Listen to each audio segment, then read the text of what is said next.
What is up? What is up? What is up, awesome people of the internet? Hello, hello, hello. Happy Wednesday, guys. Happy Wednesday, guys. And we got some stuff to talk about today. We got some stuff to talk about because another loss, another day, I should say, another loss for Team USA, women's 3x3 basketball team. We have lost again. This time, today, we lost to Azerbaijan in a very, very close match that went to the last couple of seconds in the game. And then ultimately, we were not able to get the win. And so in this live stream, at least to start for this live stream, we're going to talk about that game today versus the U.S. and Azerbaijan. We're also going to talk about overall just how this 3x3 team is doing and possibly how they can kind of right the ship and get going. We're also going to talk about regular 5-on-5 women's basketball and talking about how we have two teams that have already moved on to the quarterfinals already. It is Serbia and Spain. We're going to get to that in just a hot second. But the most important thing, guys, is the fact that Team USA 3x3 lost again. All right, so the final score in today's game was 20 Azerbaijan, 17 Team USA. Now, when we look at this game, there's a lot to say. There's a whole lot to say. This game to me came down to a couple things. Defense basically being terrible. There seemed to be no real communication, no real strategy when it came to the defense for Team USA. It felt like they were on the back foot the whole game. It does help that Azerbaijan had Tiffany Hayes, who was just slicing and dicing Team USA the entire game. It was Tiffany Hayes. She was hitting some crazy shots. She was making stuff happen. She ultimately finished the game with 11 points for Azerbaijan and really kind of single-handedly carried Azerbaijan throughout this game. For Team USA, they couldn't stop her. Like, it didn't matter. It didn't matter who was on Tiffany Hayes, which a lot of times it felt like we saw Haley Van Lith on Tiffany Hayes quite a bit, and it just didn't matter. Whoever was on Tiffany Hayes, they were getting cooked. They just were. They were getting cooked. Defensively, they had no answers at all. No answers in this game defensively. But also, when it came to offense, this team couldn't really get anything going. Yes, De'Erica Hamby was able to score in the paint and whatnot, and Sierra Burdick had some opportunities. But for 3x3 to be successful, not only do you need scoring at the basket, you also need shooters on your team. And Team USA has shooters. You have Haley Van Lith and you have Ryan Howard. Haley, I thought, was okay in this game. I thought offensively, she was okay. She was trying to be aggressive, and I thought she's fine. But I think the main reason why Team USA lost this game is because they weren't in sync offensively. Yeah, De'Erica was scoring in the paint. Yeah, Sierra was scoring a little bit. Haley was scoring a little bit. Ryan Howard was non-existent in this game. Ryan Howard is the best player on this team by far, in my opinion. She's the best player on this team. And for most of the game, it looked like she was confused and or just like disconnected. I'm not sure exactly what it is, because when we saw her play at the All-Star game with 3x3, she like carried the team and was like dominating and whatnot. But I don't know what it is. She just looked very, very confused. And I think, and here is the sort of number one thing that really showed that today. So we were at basically the end of the game, and we had a couple seconds left. Any team could win. All right. It's very, very close. And there's a timeout called. Timeout. We see Sierra Burdick sort of draw a play of sorts. And we see De'Erica Hamby and Haley Van Lith add into that, and they're talking. Ryan Howard, she was just staring. Like I don't know what it was. It was like she was just staring, like out in space or something. I don't know. And then and then they broke out of the huddle, and the play that was drawn up, Ryan Howard seemed to have forgotten. She seemed to have forgotten the shot clock, because she ended up getting the screen, went off the screen, had an opportunity for a 3-point shot, but instead she decided to drive. And as she was driving, shot clock violation, Azerbaijan gets the ball, and we see them lose. It was tied up. It was an opportunity for Team USA to score and possibly win the game, but doesn't happen. Tiffany Hayes ends up driving to the basket, wide open, straight shot to the basket. She scores. Haley Van Lith tries to score real fast. She ends up airballing the shot, and the game is basically over from there.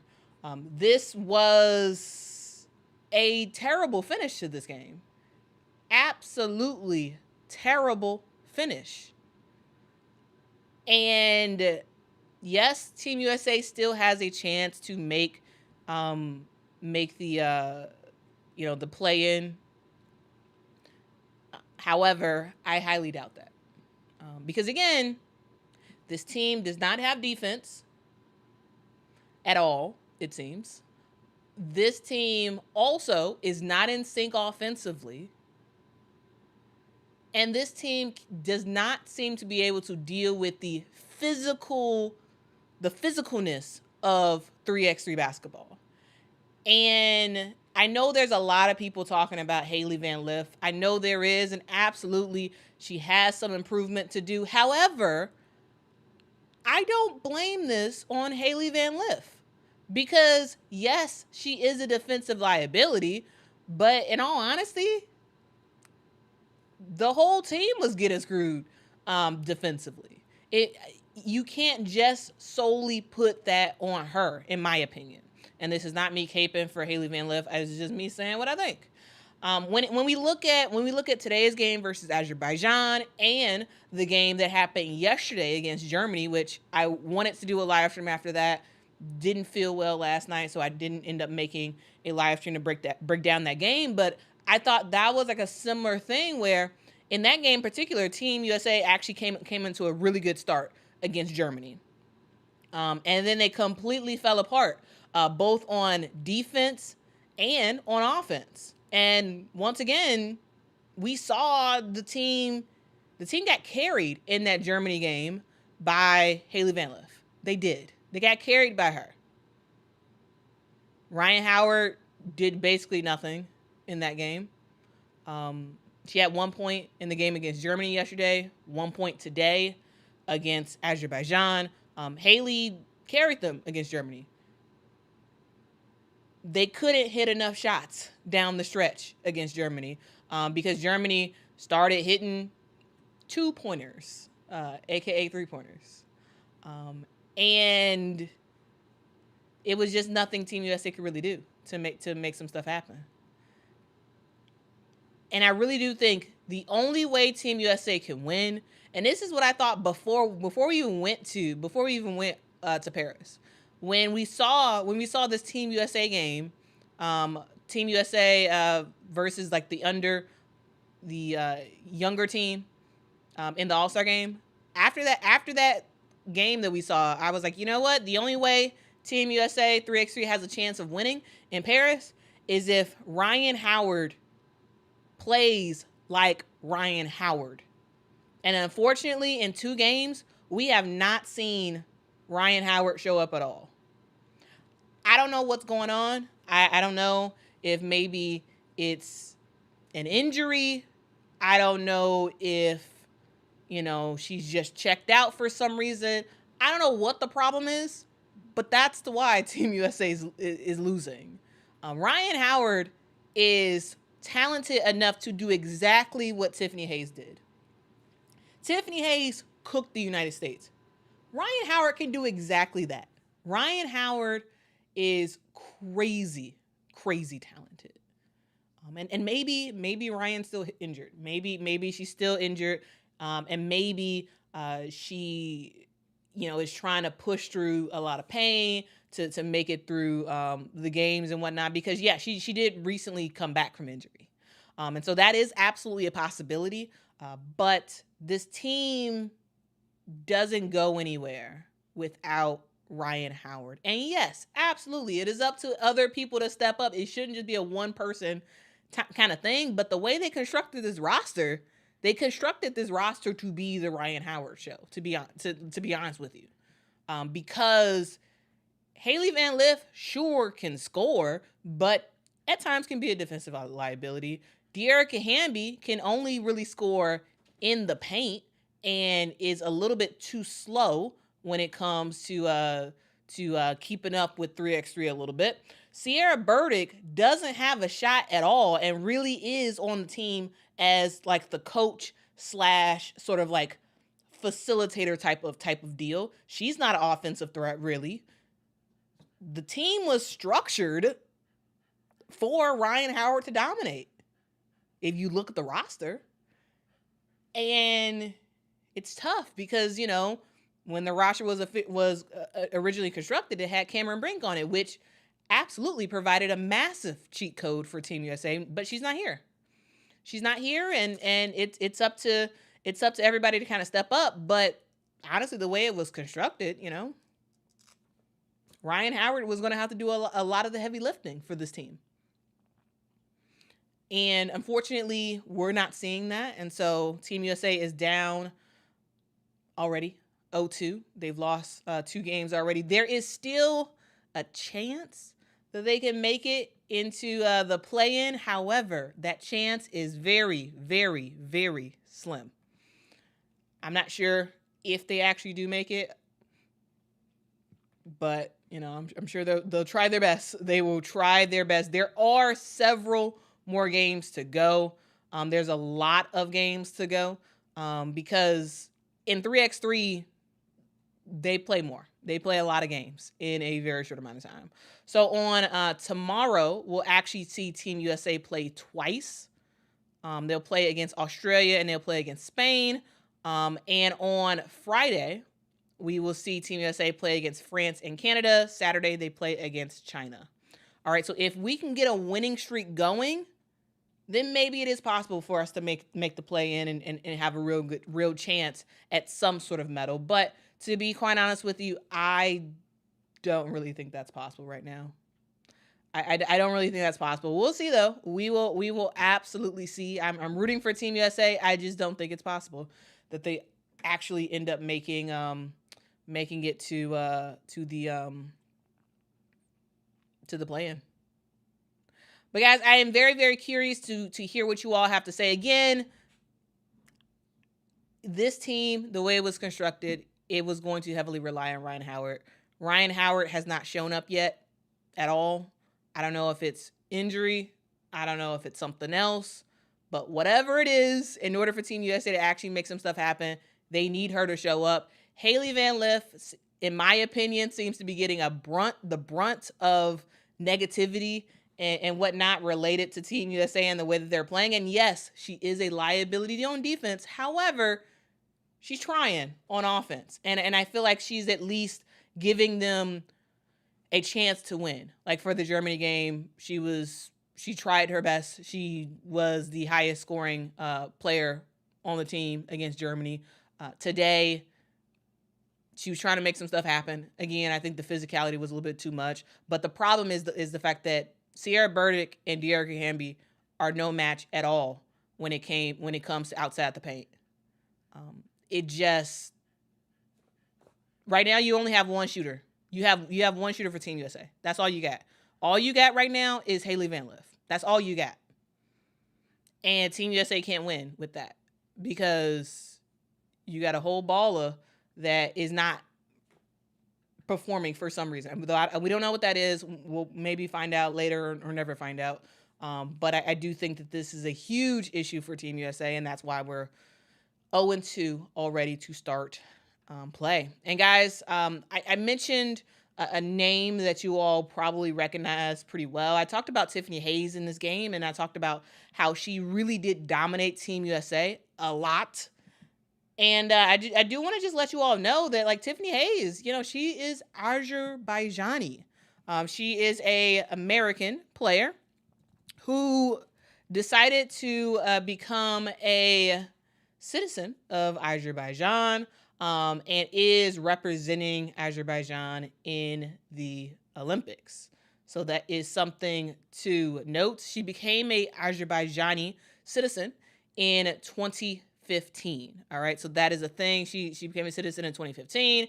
She has been on the women's national team since then.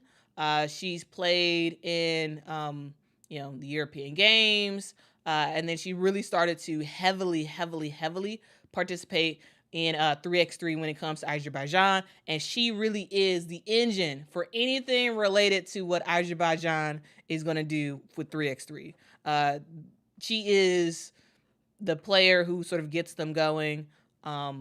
If she was not on this Azerbaijan team, we would have absolutely destroyed them. She is fantastic. She is an Energizer bunny. And it felt like she was always on the court. It felt like she was always on the court today because they absolutely needed her. And she showed up and showed out today. And I just want to say shout out to Tiffany Hayes, man. She is doing her thing. And guys, the thing to note is, Tiffany Hayes is doing her thing, and to think that she retired from the WNBA, ended up coming back, and she's absolutely doing her thing. Absolutely doing her thing. Sinister says none of those other Azerbaijan teammates were any good. I thought they were okay, but they were nowhere near good enough to actually win a game without Tiffany Hayes, in my opinion. Yeah, they would have got smoked, I believe, if Tiffany Hayes was not on that team.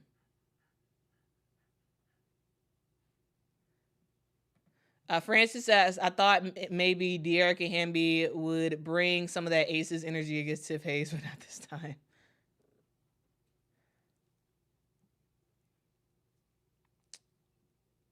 Let's see what y'all have to say. Let's see what y'all have to say about this game.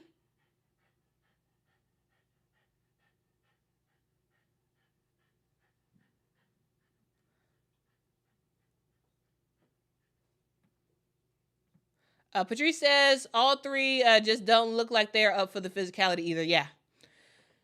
The thing that everybody needs to remember is that international basketball is extremely physical.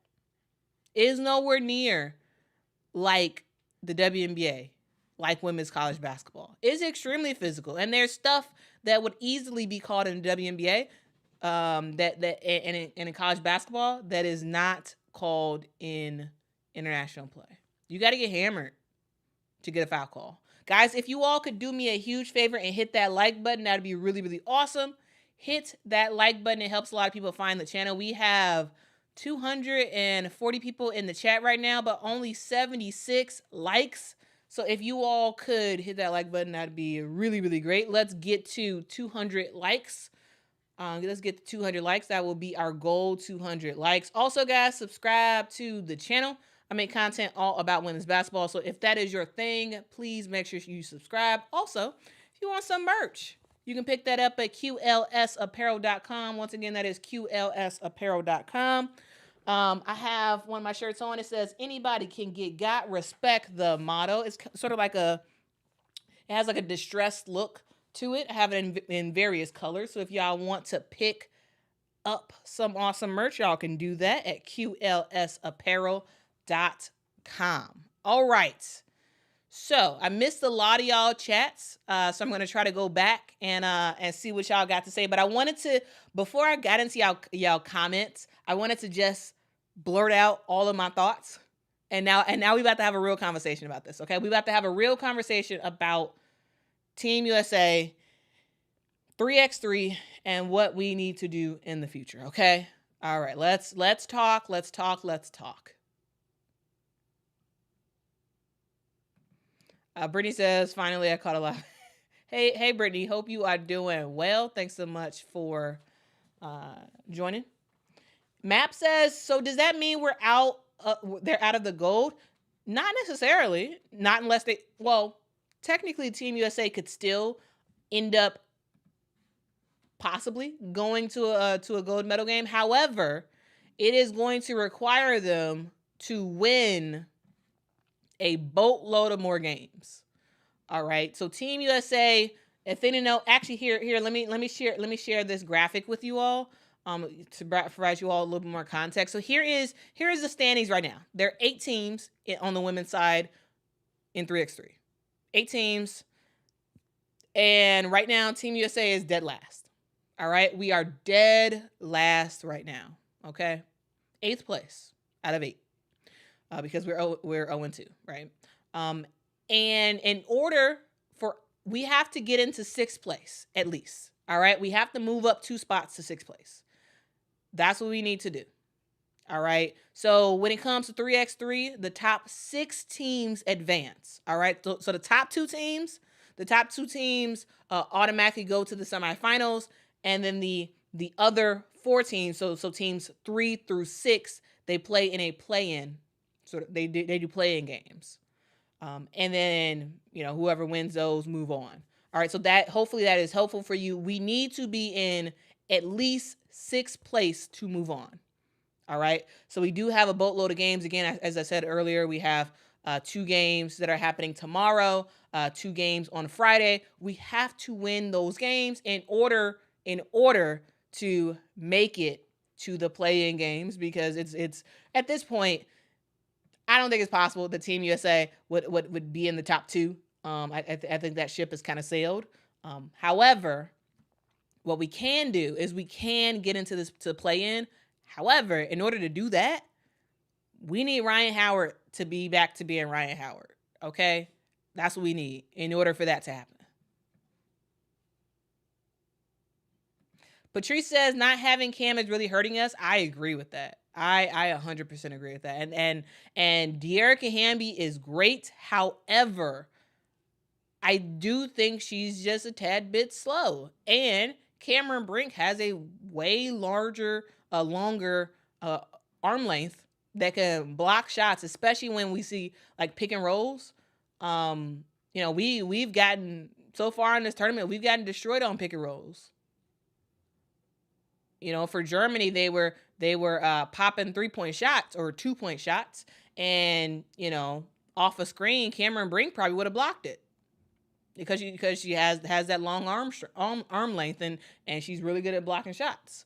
But that's something that we don't have. That is something we don't have.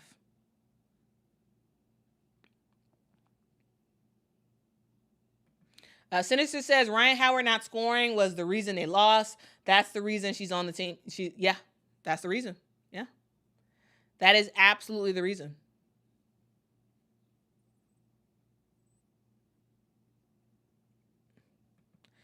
M says Howard was hurt and barely played before this. Why has Team USA taken so many hurt players? I think the reason why is because it seemed like Ryan Howard was good to go.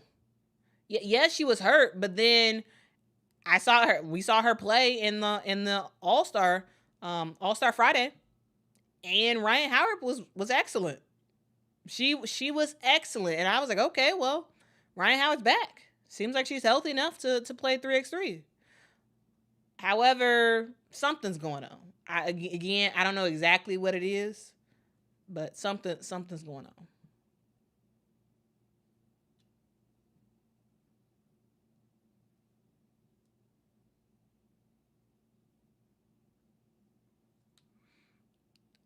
Let's see what y'all have to say. Let's see.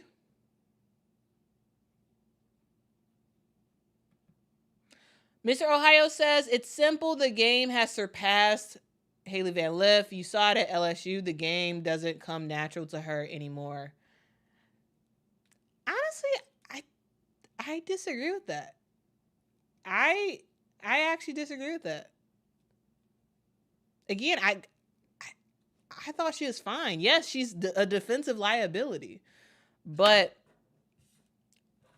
I thought in the Germany game, I thought she was the best. She was the best player out there in the Germany game for Team USA. Again, defense aside, she was the best player out there for Team USA against Germany. Today against Azerbaijan, I thought she was okay. I don't think the game has surpassed Haley. I don't. I also don't.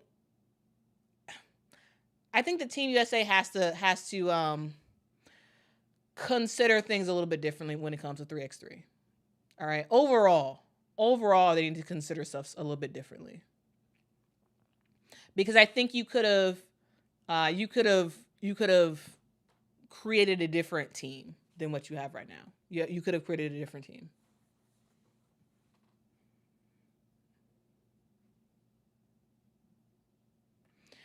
Cancer Advocate says, just my opinion, but they look disjointed and had no clear plan of action. It's 3v3. It's also about matchups, making teams double, then kicking out for open twos or reversal drive C. But the thing is, it seemed like they weren't really playing their normal, like they weren't playing their normal game.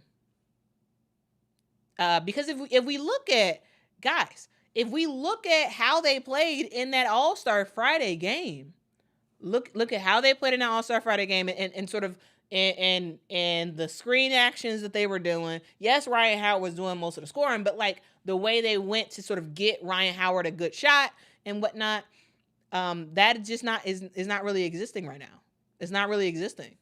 We are seeing a team that just looks bad, and it's tough to get double, to draw a double and kick it out for open two when no one's hitting twos besides Haley Van Lith. She's the only one. You know, I think that that's one of those tough things. We need more. We need more. All right.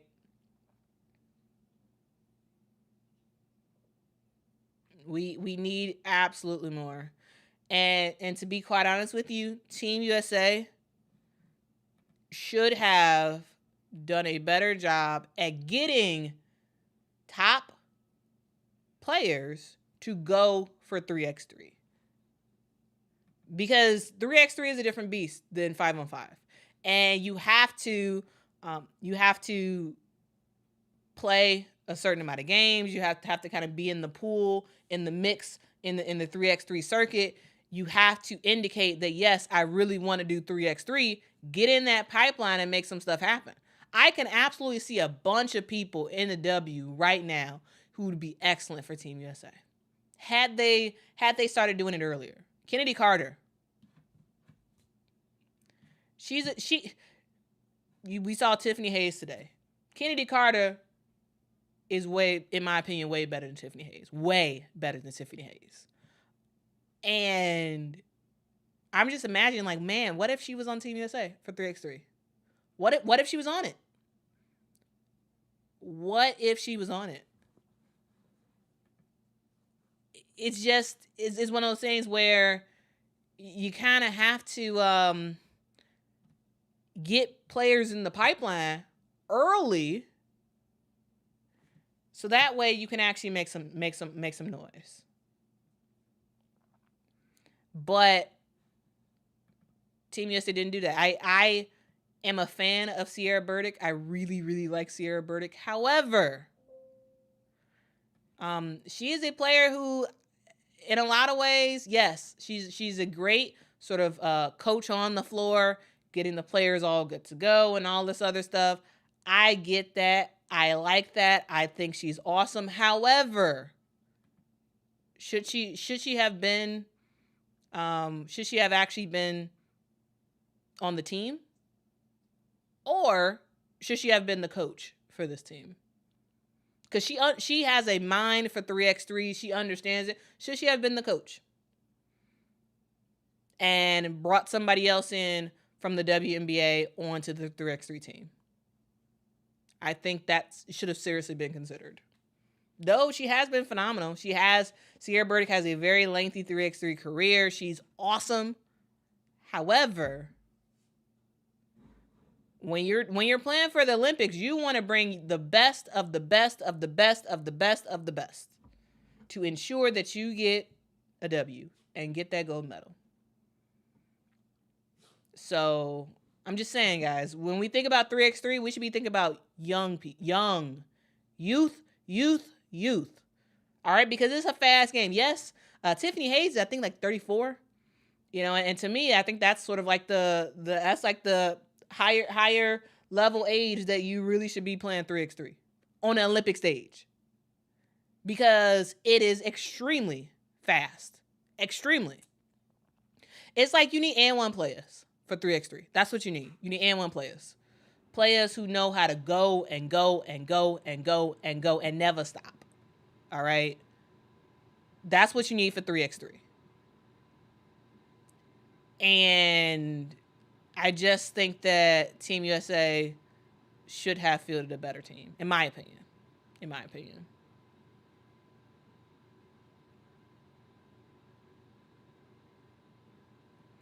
Jason says, Carter is cooked. They don't rock with her. Yeah, but the thing is, you got to decide what you want to do. Do you want to win, or do you want this to be a popularity contest? Do you want to win, or you want it to be a popularity contest? You decide. You decide. All right? You decide.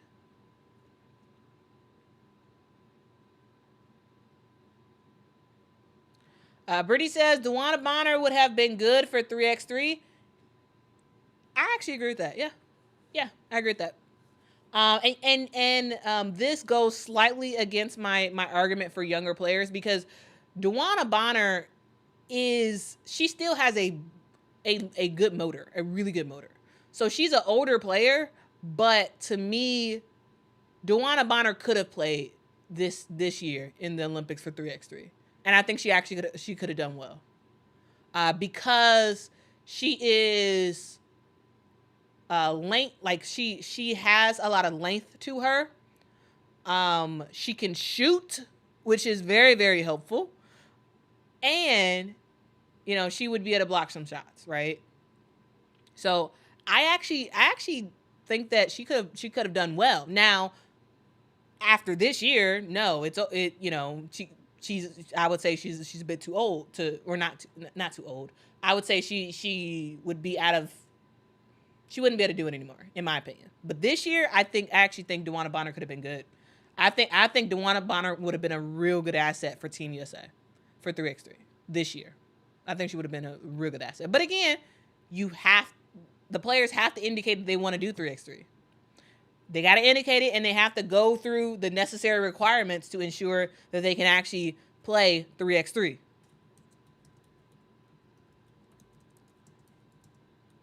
So that's the thing. That is the thing right there.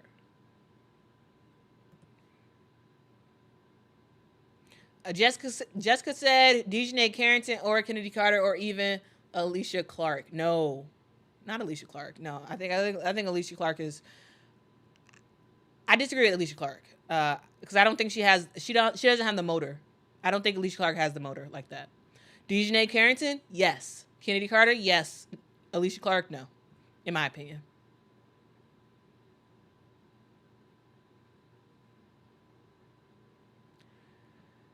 Patrick, but DeWanna does have a big motor. She does. She does have a big motor, and I think she could have been a real good asset. A real good asset. Rocket says they could have had anybody, but no.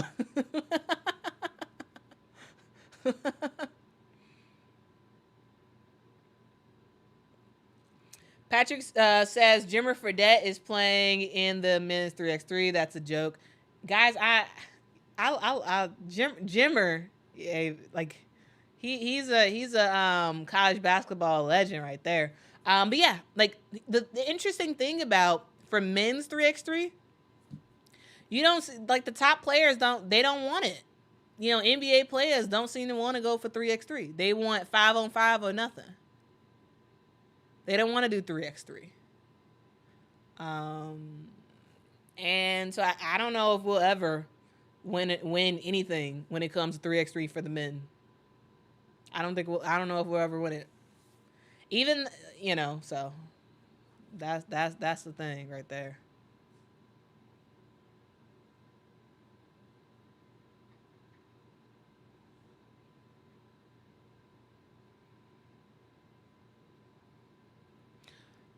Future Ghost says Dewana Bonner, Lexi Hull, Arike, boom, perfect.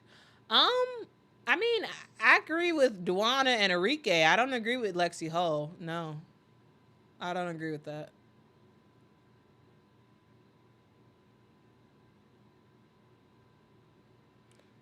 Yeah, I don't agree with Lexi Hull. I don't think she would have been successful on this team.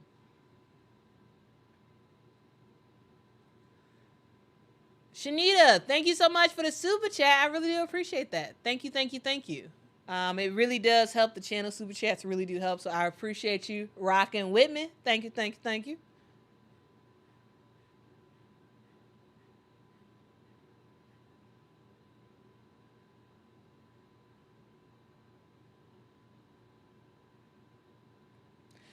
BB, you are absolutely right about that. Yep. Says nobody y'all I name it was eligible. Yeah. Because the thing is, it's different than 5-on-5. It's different. You have to actually qualify. And so that means you have to be in the pool for 3x3. You have to get games in. You have to like show real interest, sustained interest in 3x3 basketball and play in tournaments and all that good stuff. You have to do it. And if you don't, you're not eligible to participate. And so I think it's up to Team USA to say to certain players, you know what? Hey, I know you want to be on the 5-on-5 team. I know you do. However, we think that there is a guaranteed way that you could be in the Olympics, that you could represent Team USA on the biggest of stages. Just make the decision to switch from 5-on-5 to 3x3. Arike Gumbawale, another player I think could do really well 3x3. I think she could do really well. But again, she wasn't eligible.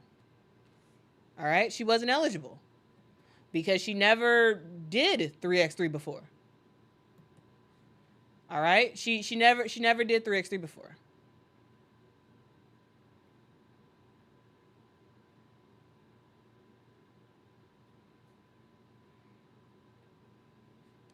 Now, if you all are wondering about 3x3 and the rules, I actually have the rules right here. So I'm going to pull those up on the screen so you all can be aware. Because there's a lot of people who have a lot of confusion around 3x3 and like, how people can be eligible to play and all that good stuff. So we about to actually go through the rules right now, okay? Just so it sort of clears things up a little bit and it's funny. Because off on the screen, I have I'm rewatching the USA Men's 3x3 game right now, so that's kind of fun. Jimmer Fredette just showed up on my screen. So you all, let me show you all the rules, so we all can be on the same page. Because again, this is on Team USA to plan for the future.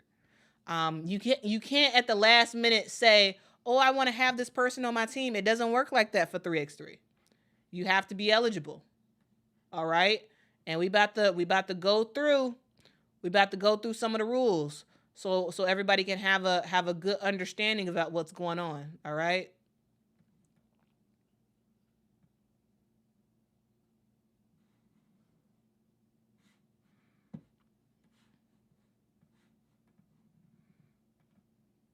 Okay.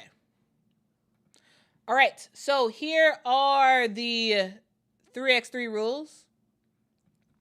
So in order to play in the Olympics for 3x3, and this is for men's and women's, this is how you can play. In order to play for 3x3, you have to have at least 3 FIBA 3x3 competitions within the territory that you're at. All right. You also need to have at least, well, this is for the staff member, but that's cool. You have to have a staff member who, does the e-learning thing. But player eligibility means that this is a 4-player roster of the Olympic 3x3 teams, 2 players ranked within the top 10 of their country. That means for 3x3, 2 players ranked within the top 50 of their country or have the minimum number of ranking points. Again, this is related to 3x3.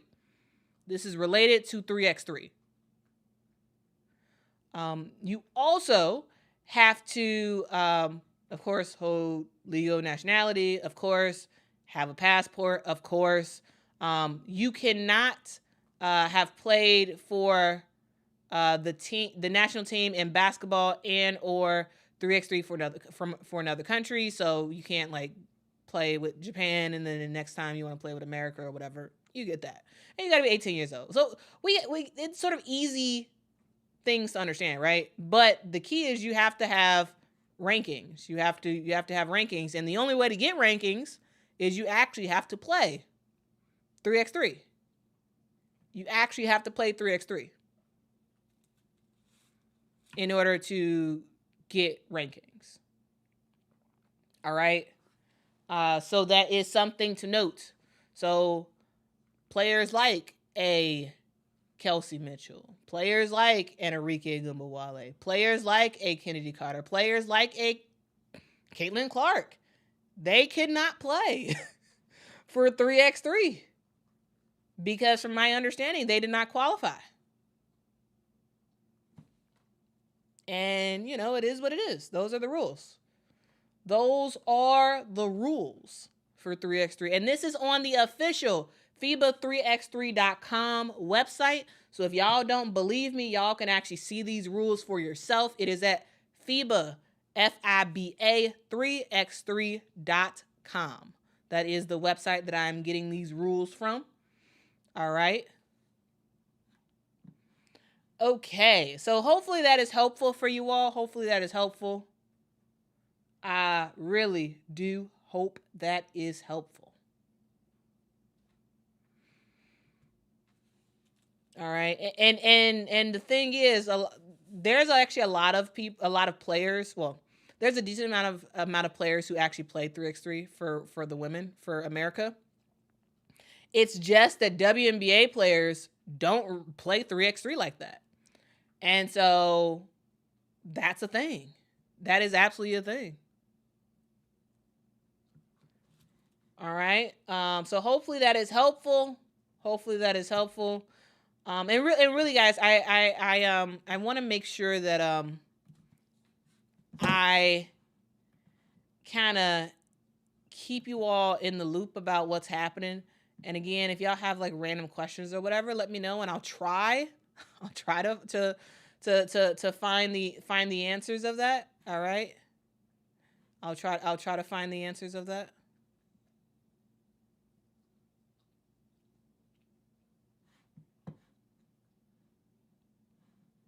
All right.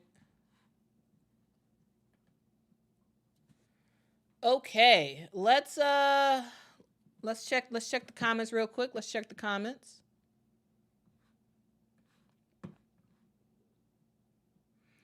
BB posted the rankings in the chat. Says Sierra Burdick was number 3, Haley Van Lith was number 5, De'Erica Hamby number 18, and Ryan Howard number 21.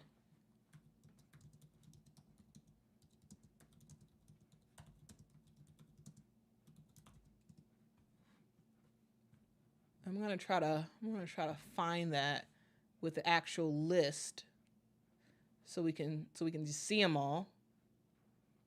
We could just see them all in one spot.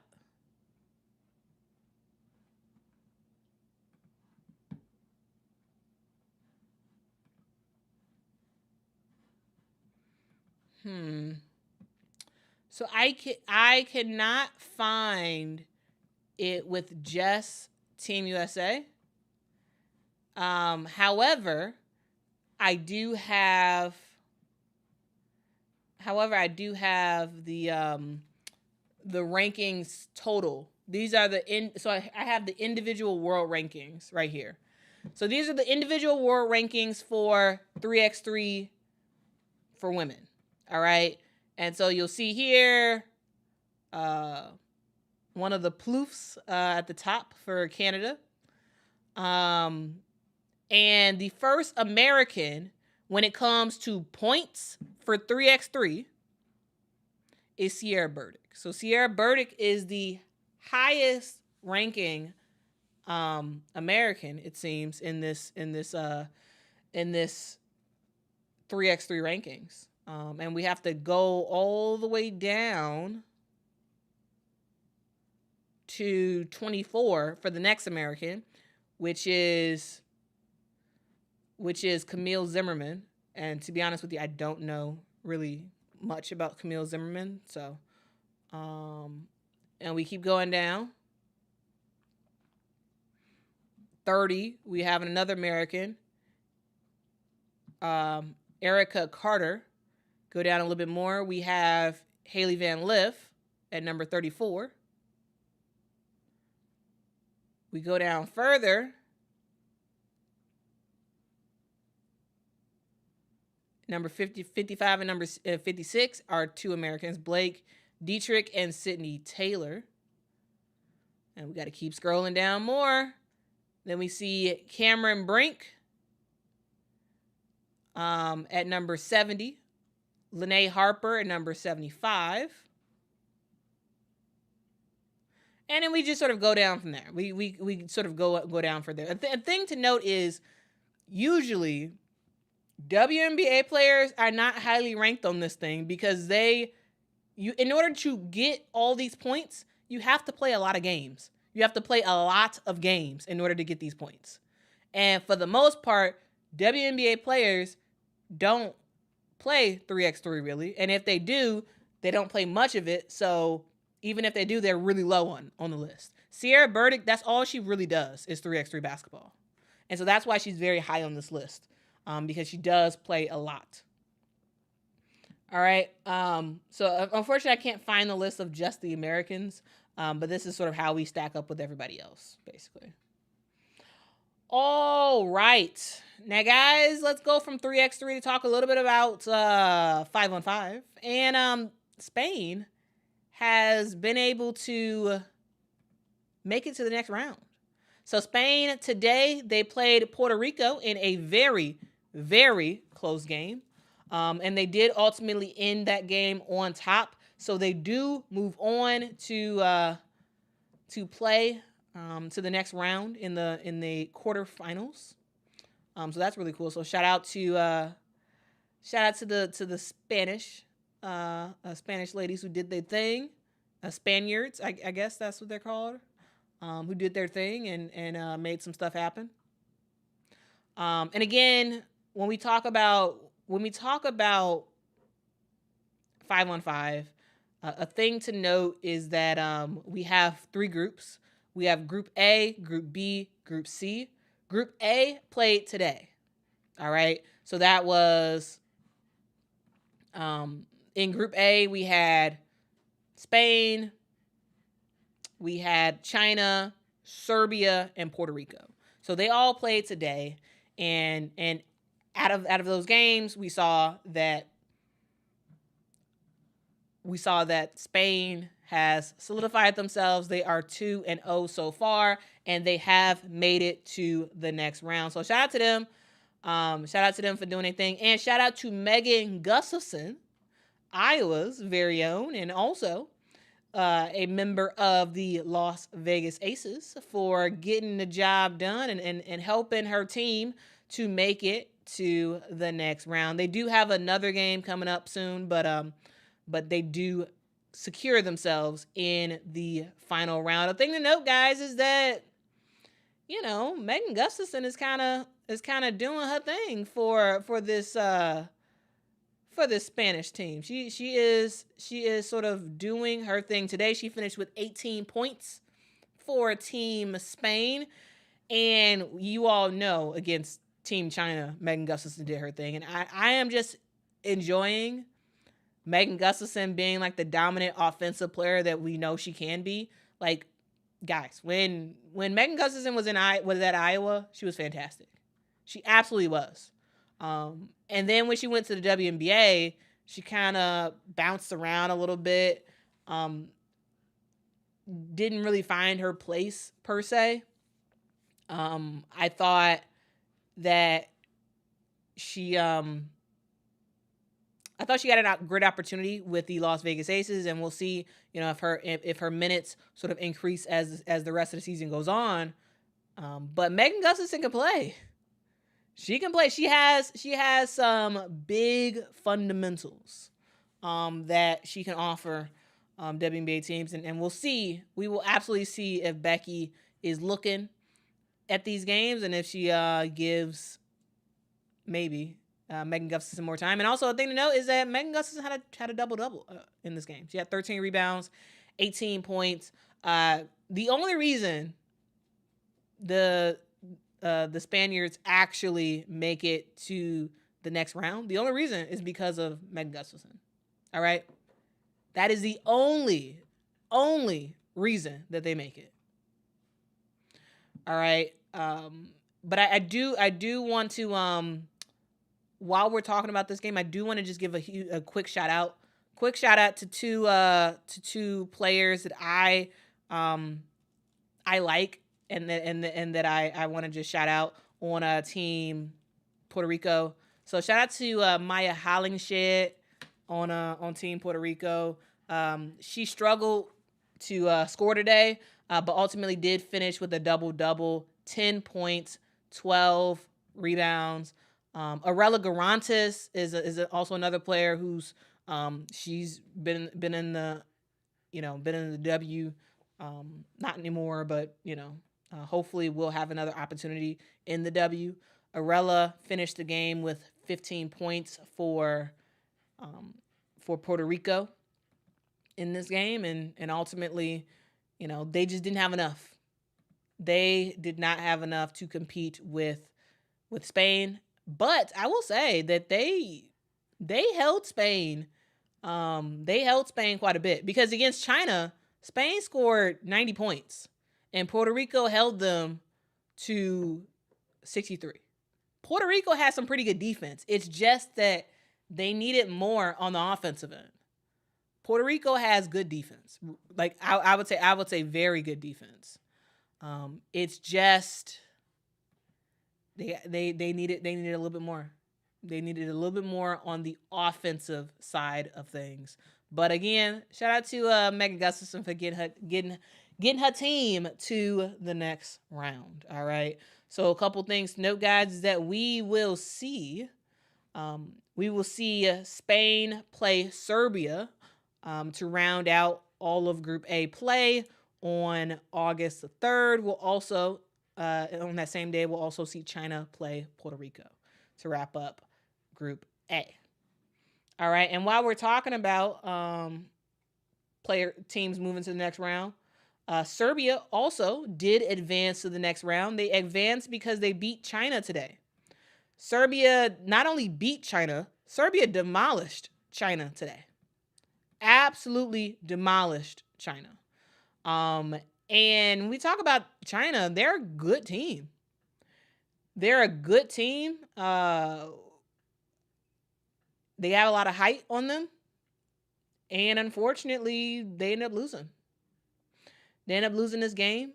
It was a close one. Well, not a close one. It was the game against Spain and China was a close one.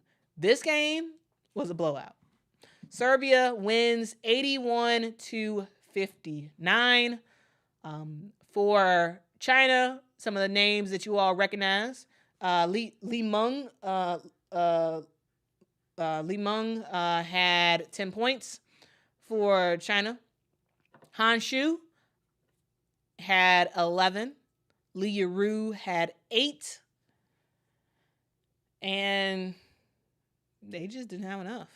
They just didn't have enough to make some stuff happen. So, hey. Shout out to Team Serbia. Shout out to Team Serbia doing their thing. Absolutely doing their thing. And again, making it to the next round. A thing to note, guys, is that there may be a player that you all might recognize on Serbia. Maybe. Her name is Yvonne Anderson. She is an American. And she actually played at Texas, actually. She is a citizen of Serbia, and she is representing that country, helping them to get to that next round. In today's game, I thought that that Yvonne did really well. She had 15 points. She led her team in points today, and again, helping them make it to the next round. So shout out to her for doing her thing. She also had 6 assists, so that is something to note. I think another, guys, is we see this quite a bit. We will see sort of Americans who end up becoming citizens of other countries and rocking with them for the Olympics.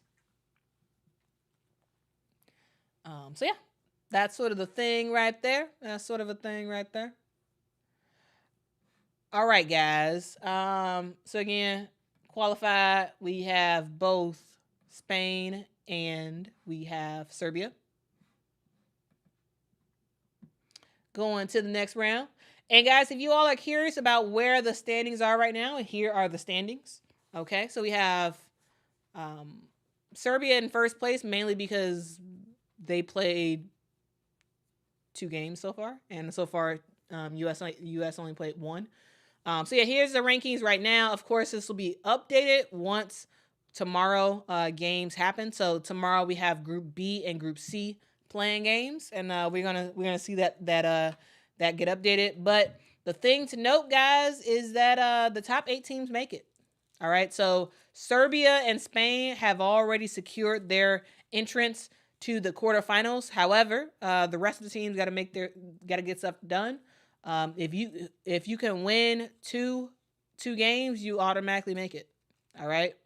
So whoever, if Team USA can win tomorrow's game against Belgium, then they automatically make it to the quarterfinals. All right.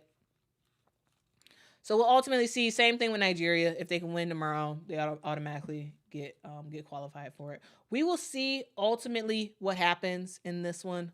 We got some really, really good games tomorrow, which I am excited about. Very, very, very much excited about. So I hope you all are all ready for tomorrow's games. Hope y'all are all ready, because it's about to be a very, very fun time.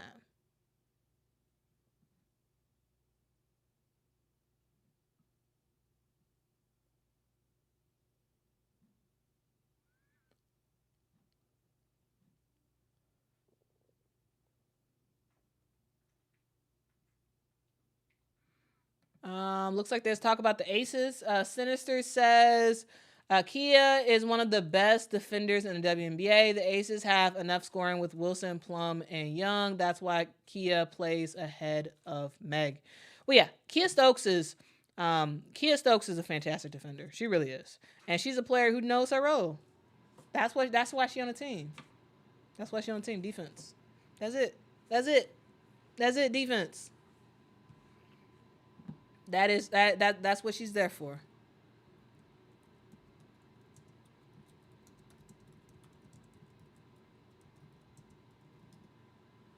That is what she is there for.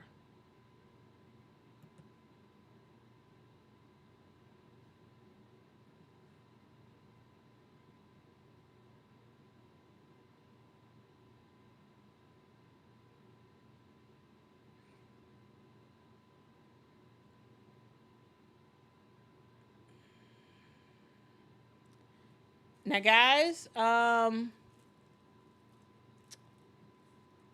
let's talk about tomorrow's game against Belgium. So tomorrow, Team USA plays against Belgium. That game is at 2 p.m. Central Time, 3 p.m. Eastern Time. It is on USA Network, or you can also watch it on Peacock. All right? USA Network or Peacock.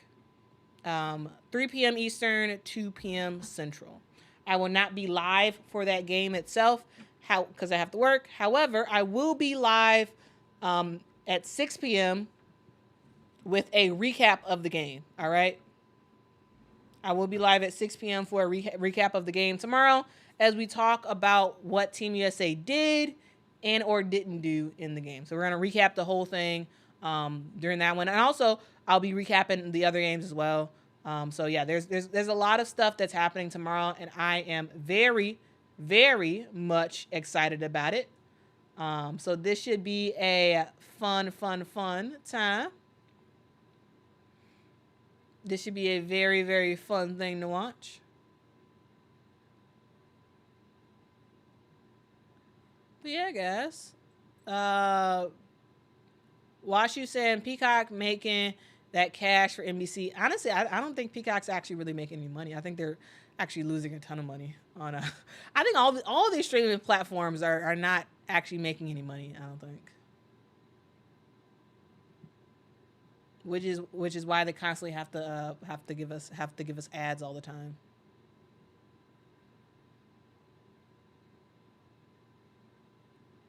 Thanks so much, William, for the super chat. Says, Quita, I have another question. What's your question, William? What is your question? Jeannie says, is Belgium better than Japan? In my opinion, yes. In my opinion, yes. Sam, Mr. President is fine. I don't know where he's at.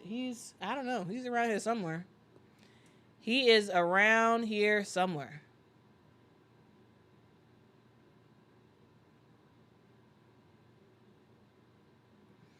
Ice says, if you have an Instacart membership, you get Peacock for free. Wow, that's cool. That is absolutely cool.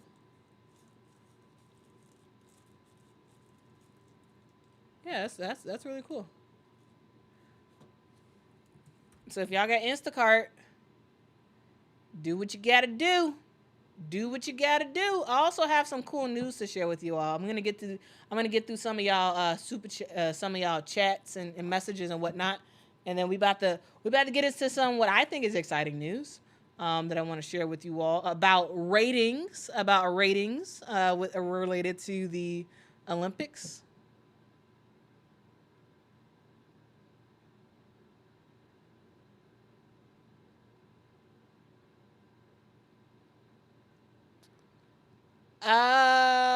Why are not allowed to play for Nigeria? Sorry I spelled the names wrong, but that's what the dictation did. I assume William, I am assuming that you mean why are I assume you're talking about Arike Agumbawale and Nneka Ogwumike, I think that's who you're talking about. I think that's who you're talking about, and if that is who you're talking about, it's because they, from what I understand, the last Olympics, Nneka tried to switch to play for Nigeria, and she was declined. From what I understand, she did try, and she was declined because she's had such a huge presence on Team USA when it came to the senior national team. That is my understanding. In terms of Arike, I don't know if Arike ever tried to play for Nigeria. I don't think she ever did. I think Arike was only trying to play for Team USA. I know Nneka was trying to. She was trying to play for Nigeria.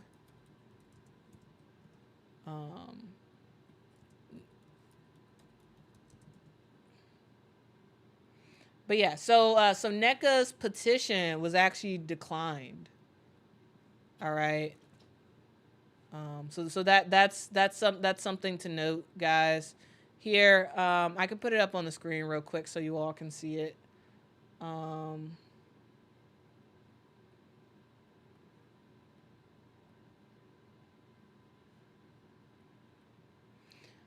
right, so here's an article from 2021, basically saying that you can see it right here, right?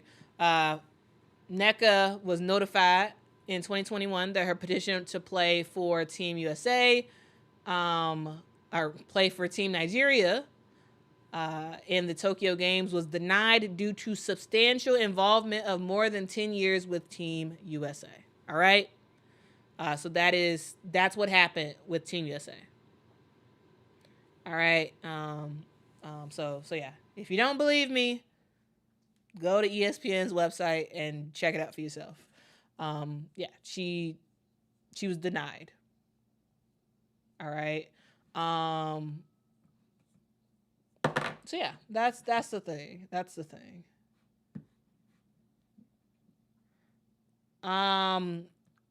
William says for NECA that seems really, really unfair. I actually don't think it's unfair. To me, I think it would have been unfair for them to allow her to play. I actually didn't agree that she should even have the ability to play for Team Nigeria. The reason why is because I think if you are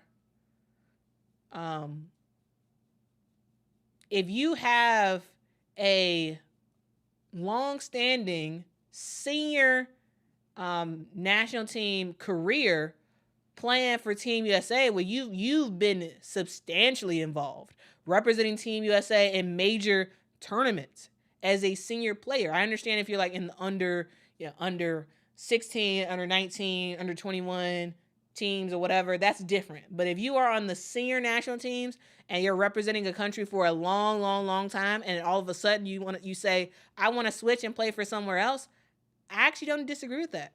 I think it should have been denied, and it was denied because she's had such a substantial amount of time with Team USA, and I understand that Team USA did her wrong, and Team USA did her wrong, and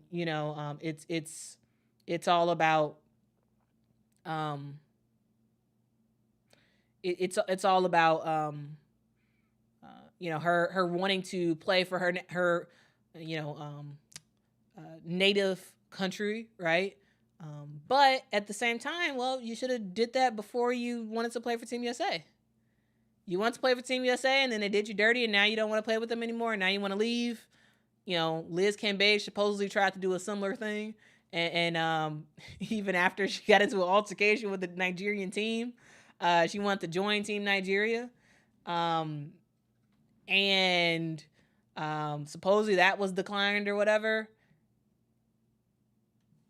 And it's one of those things where you can't play for a country for a substantial time and then decide you want to go somewhere else. You just can't do that. Like, I think that's unfair. So actually, I think it was right for them to decline her. I personally, I think that was right. Sure, is it a bummer? Yeah, sure, for her. But at the same time, like, I really do think, I think you have to think about what country you really want to represent before you join them on the senior team level. You got to. But NECA was fine with Team USA. She wasn't checking for Team Nigeria. She wasn't checking for them until they didn't allow her on the team for 2021. She wasn't checking for Nigeria until then, and all of a sudden now she wants to play for Nigeria after being on Team USA for 10 years. I'm cool with them declining her because I think that would have been messed up, because if you would have allowed that, then you basically it's basically like the transfer portal in college now. You can just switch countries left and right as many like, doesn't matter how long you've been with the country or whatever. You could just switch. I don't know. Whoa, didn't mean to do that. That's crazy. That's crazy bright. There we go.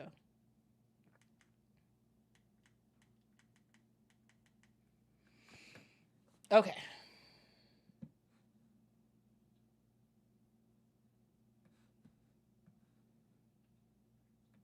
Washu says, Quita, what was she supposed to do? WNBA Amateur Selection Committee has done dirty to actual Americans as well. They're unprofessional across the board. Their behavior been on record. I mean, there was nothing that she was. It's one of those things where, yes, she should have been on the U.S. team. She was way good enough to make the U.S. team in 2021. Absolutely. Yes. She should have been on the team. She should have been on Team USA. But she wasn't. And when it comes to the Olympics, when it comes to international play, it's not a club team. It's not. All right? It is not a club team. This is you pick a side and you stay there type of thing. That's what national team play is. You pick a side and you stay there. For Tiffany Hayes, she wanted to play internationally for national teams. So she became an Azerbaijani. Okay? She became a citizen of Azerbaijan. She didn't represent Team USA substantially. So that's why she was able to make that switch. Megan Gustafson, same thing. So she was able to make that switch. Nneka Ogwumike had years and years and years on the U.S. national team senior level. That is different. That is completely different. All right? That is very, very different. All right? Had Nneka had minimal involvement in Team USA, if she had minimal involvement with Team USA, then absolutely she could play for Nigeria. Absolutely.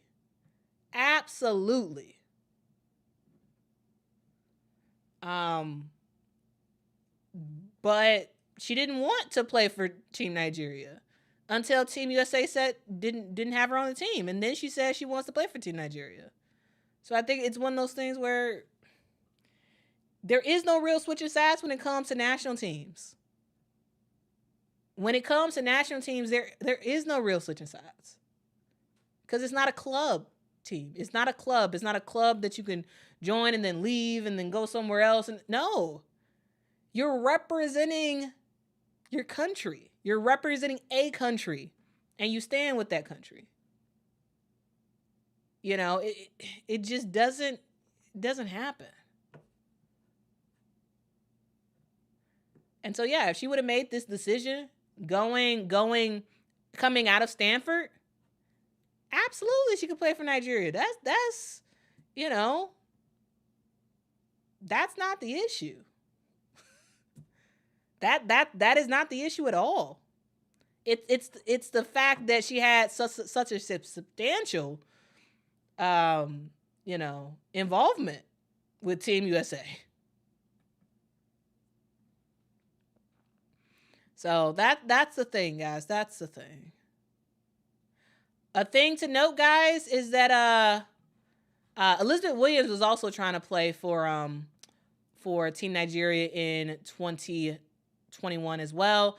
Both players were given consent by Team USA to play for Nigeria. They paid a fee, and they also hold a Nigerian passport. But they were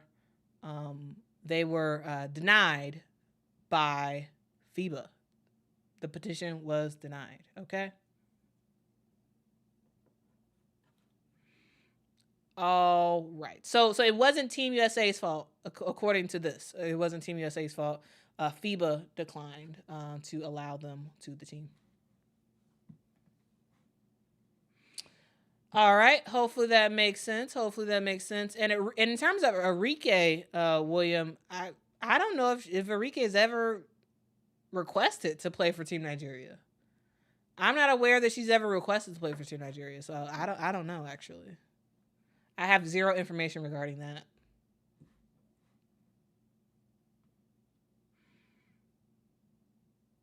All right.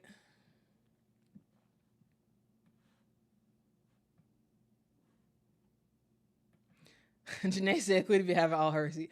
Well, the thing is, I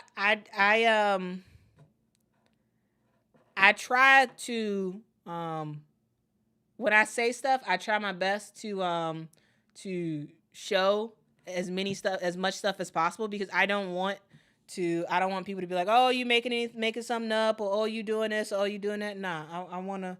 If you don't believe, and the thing is, in general, I actually do think in general that you really should be very skeptical of what you hear on YouTube, to be quite honest with you, or what you hear on social media in general, because people lie all the time. And so I want to make sure that I am modeling what I think is actually good commentator behavior, good YouTube behavior, meaning if you're going to talk about something and you can give people information about something, you got to have some proof by somebody of some sort of authority to back up what you're saying in terms of like facts about what happened. And so this NECA thing, I want to make sure that if you don't believe me, y'all could just go to the article yourself and y'all can read it, okay?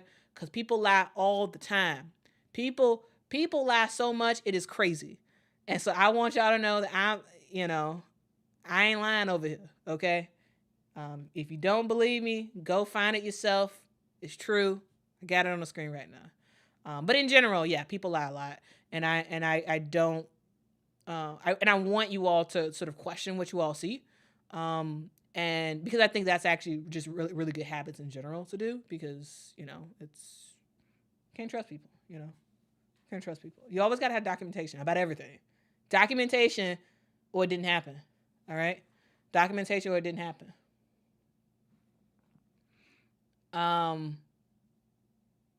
But yeah, that's sort of the thing right there.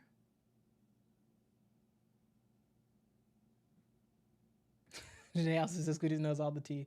Guys, I've been a WN fan for a long time. I know a whole bunch of random stuff. A whole bunch of random stuff that I will probably never ever talk about on this channel. But I know a lot of random stuff about players and what has happened over the years. Good and bad stuff. But Washu said lying is the norm now. Yeah, and I hate it. So that's why I can't deal with it. I can't do it. I gotta switch to something else if people be lying. That's why when I listen to stuff and I hear stuff, I gotta Google it, because I can't trust people, because people lie about silly stuff. People lie about silly stuff all the time.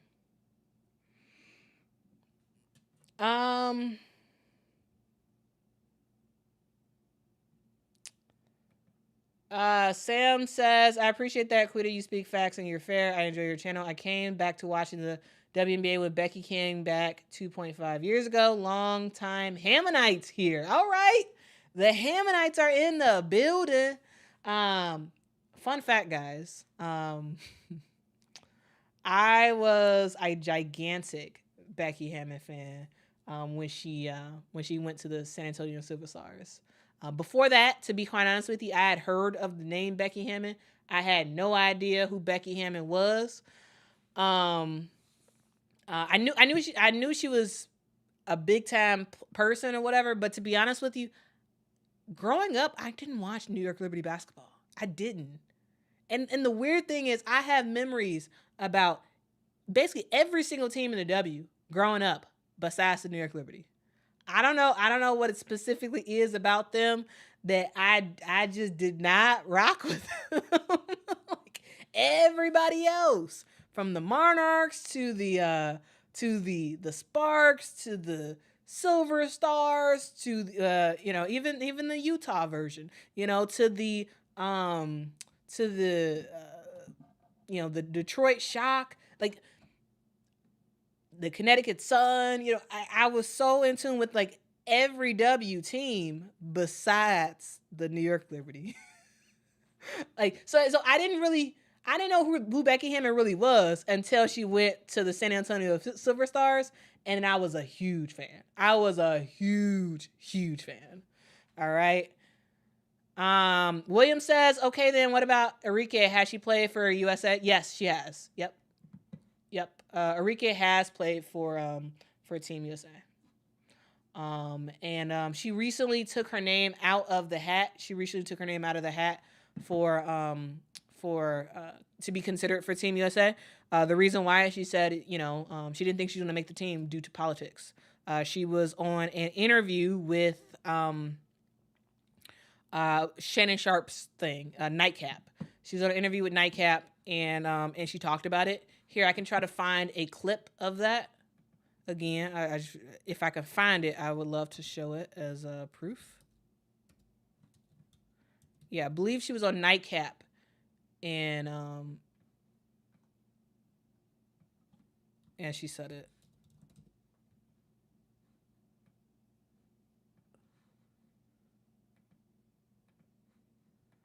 All right, so looks like I just found it.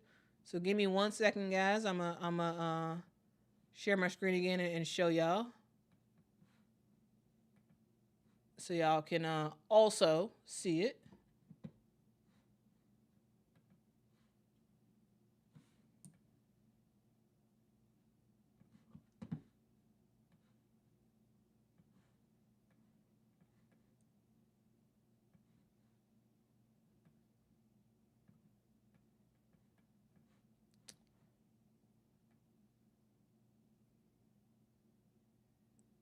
All right.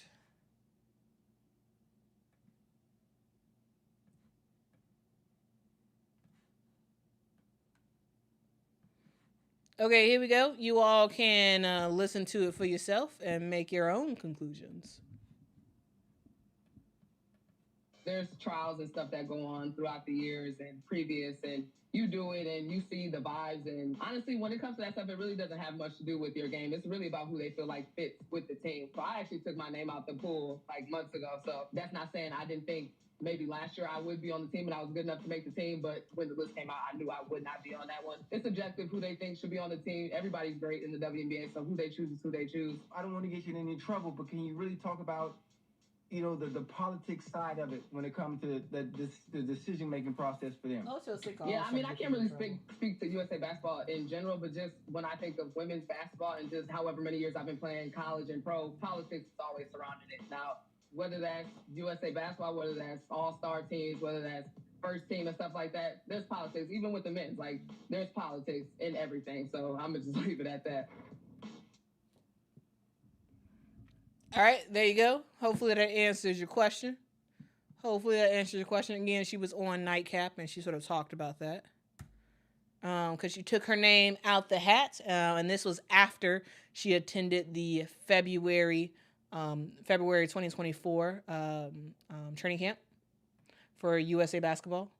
She didn't think she was going to make that final roster, and I think she's right. She wouldn't have. Even if she would have never taken her name off, she wouldn't have been on that final roster. I think it was obvious what Team USA was going to do. And she's like, you know what? I'm going to take my name off, and, that's going to be that. I'm going to control what I can control, and that's what she did.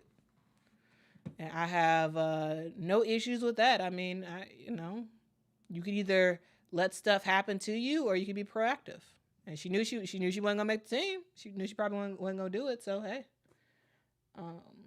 She was able to control that herself and make that decision herself, even though, if she wouldn't have, they would have made it for her. And, she would have been on that final roster anyway.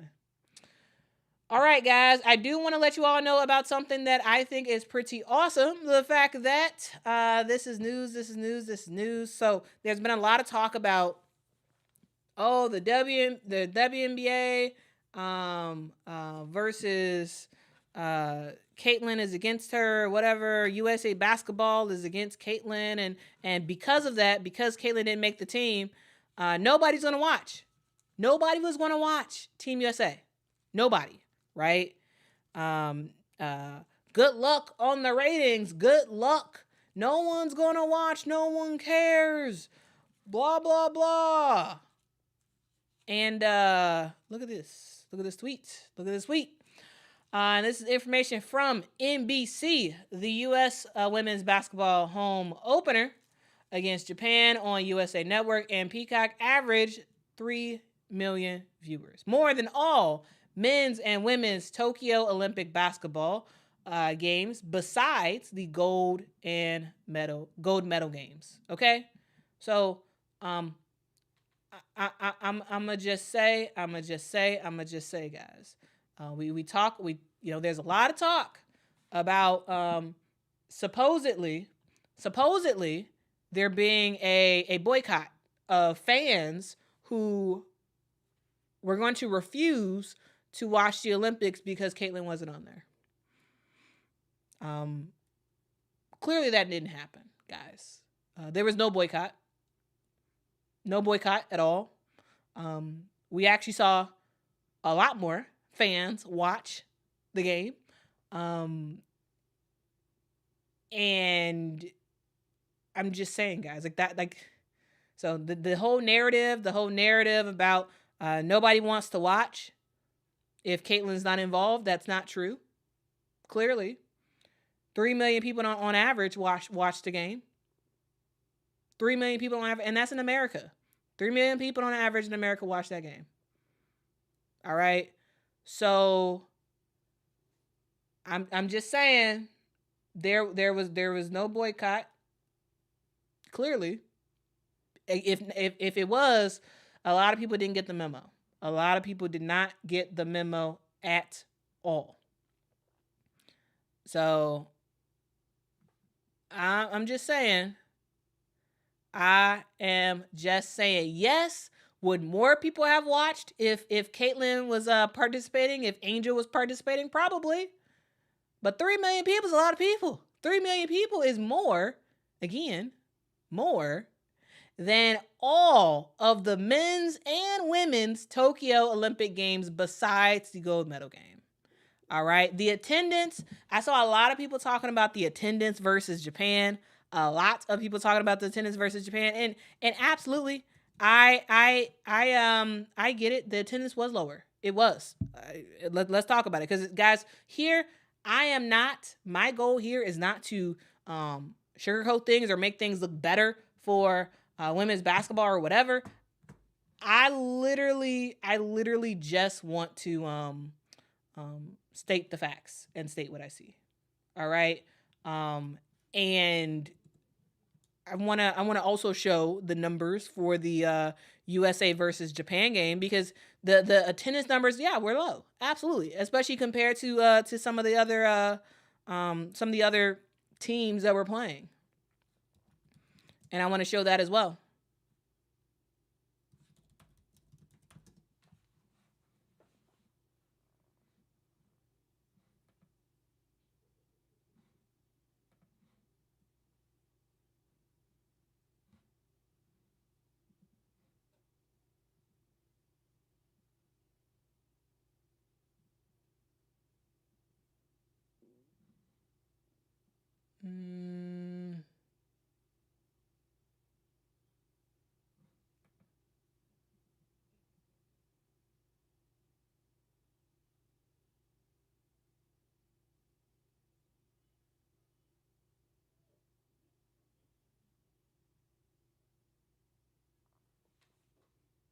Here, I'll share this tweet. This is fine.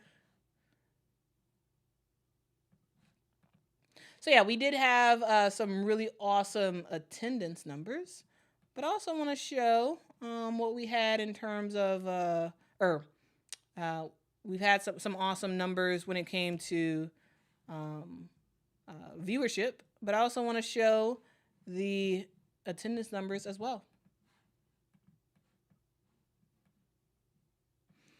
And I just pulled this random tweet from this person with the numbers here. So you can see right here, we had huge viewership.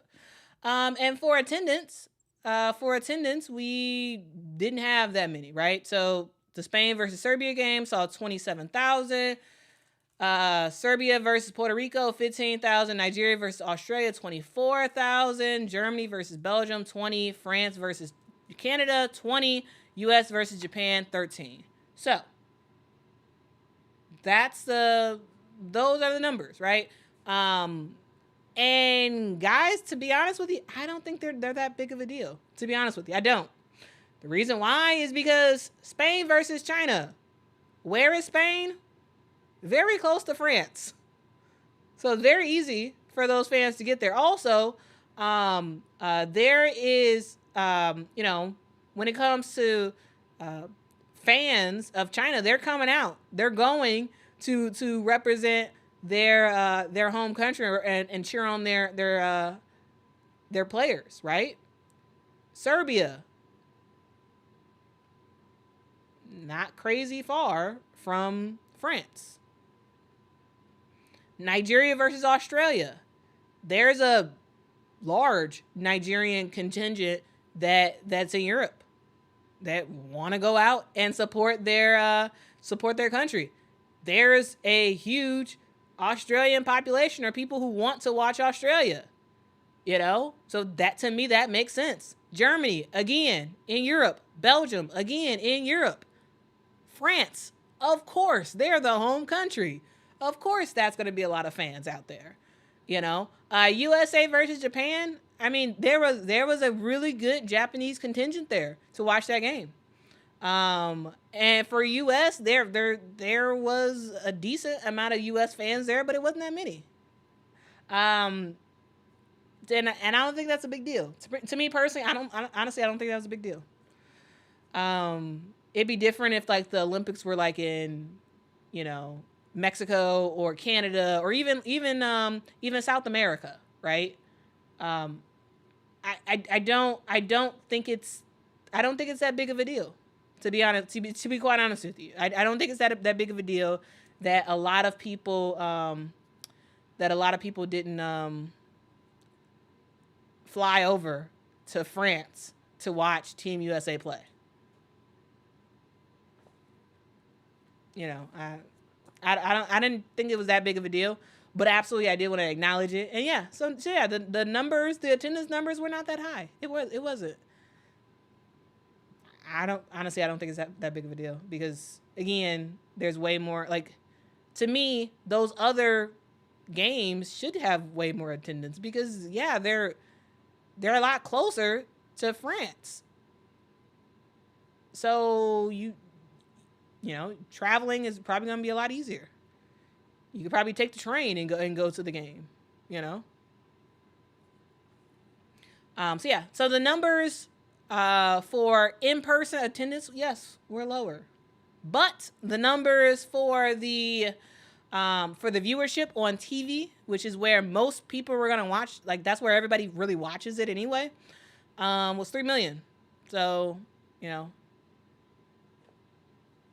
that's the thing right there. So we take the good with the bad, I guess. I don't even think this is good or bad. I just think it's a thing. So, yeah. There you go. Make of it whatever you will. So if you want to say, see, look, this shows that nobody was going to go in person. Well, okay, well, I guess it proved that. And if you're like, hey, well, look, it showed that people still want to watch. Well, I guess it proved that too. I don't know. You take of it what you will. I'm just sharing this information with you all.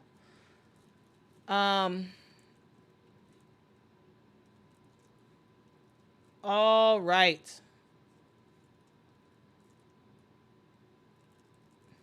Kojo says, not only are Nigerians everywhere, but Nigeria is the 6th largest country in the world, one of the few countries with more than 200 million people. So there are lots of Nigerians just in general. Appreciate you, Kojo, for giving some statistics to us. Appreciate you. A says women's rugby is taking over the U.S. fans. Facts. Guys, I kind of wish that rugby was a thing when I was younger. I kind of wish it, guys. I tell you this, I would have been a fantastic rugby player. I tell you, man, because rugby is like the only sport I know where you are actually incentivized to knock people over and you don't get in trouble for it. I tell you how many times they used to call me when I used to play basketball and soccer, and they used to call me Godzilla for soccer because I would literally be knocking girls down.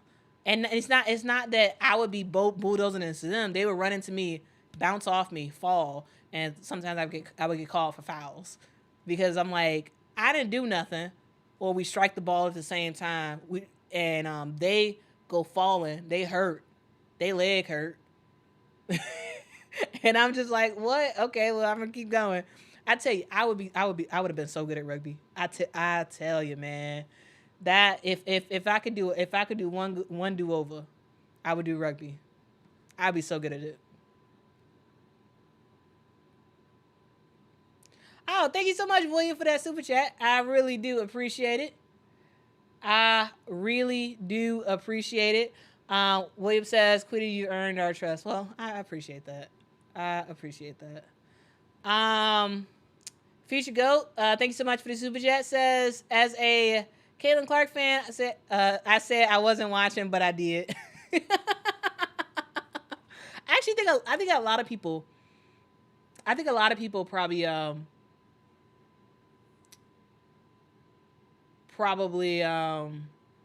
was probably said a similar thing. They were probably like, "Oh yeah, I'm not watching," but they wind up watching. I don't think you're the only one. I don't think you are the only one who said that. Because those 3 million didn't come out of nowhere.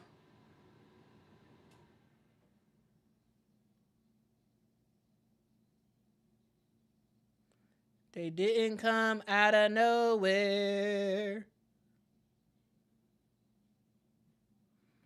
Popox said, "I'll post the NBC clip again, admitting the viewership is way down. Please show it.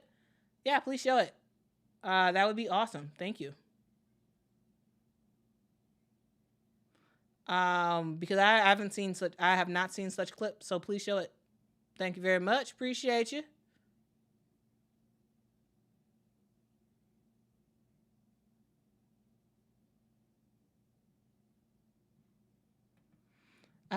Future Go says, I was secretly watching, caught myself watching.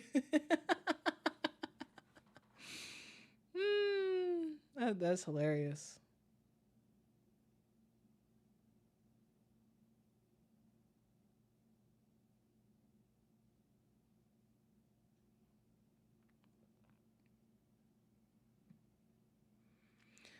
Kentucky Lucky says, "Yep, I play rugby.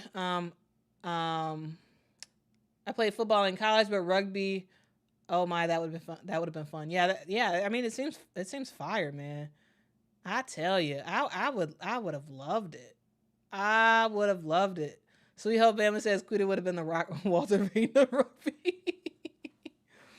I would have been good at it. I would have been good at it. So good.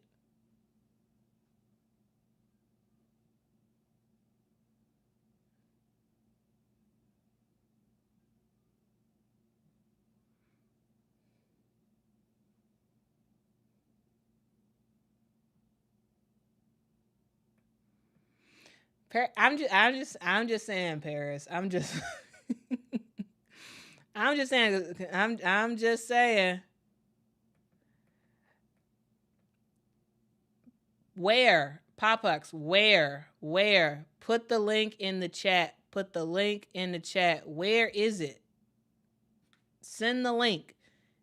You can send links in this chat. All right. You can just plop it in. All right. Plop it in, guys. Plop it in. Popux, plop it in. All right. And before you say it again, you ain't nobody censoring you. Say what you want. Where is the link, dude? Where's the link? All right. Thank you very much.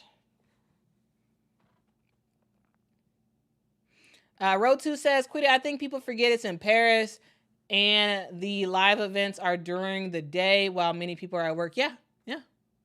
Absolutely. Absolutely.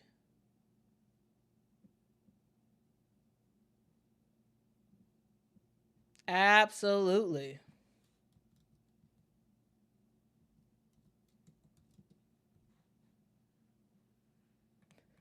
Dude, no you didn't. I can literally see all the chats right here.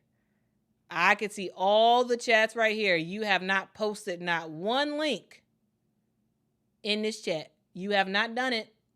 Stop the cap. Stop the cap, man. Stop the cap, man. I can see every single post. I literally can search your name and look in this chat and see everything you posted today. I don't see not one link. I don't. So post the link. Post the link. All right.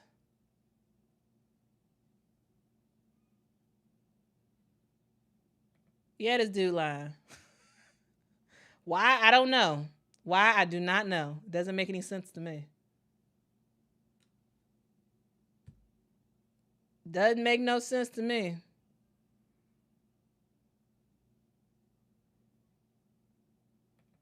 Francis says, how does it help Caitlin Clark to not watch? If you believe that everyone hates her, do you think using her name to insult other players is going to help make it make sense?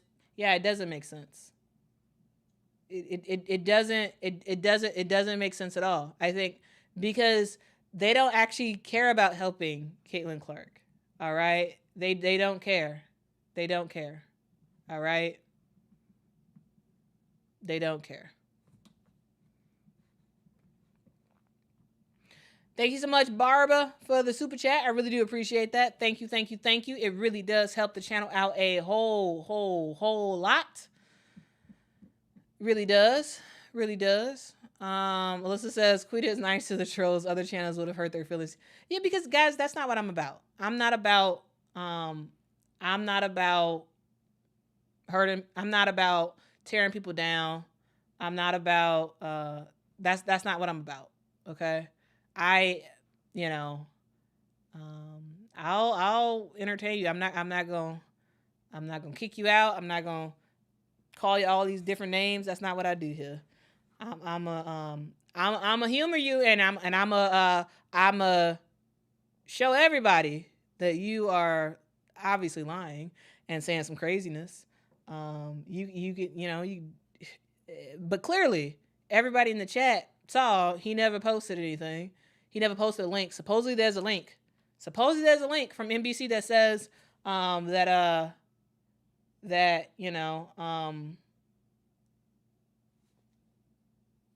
don't know. Supposedly there's a link. I don't see a link. I don't.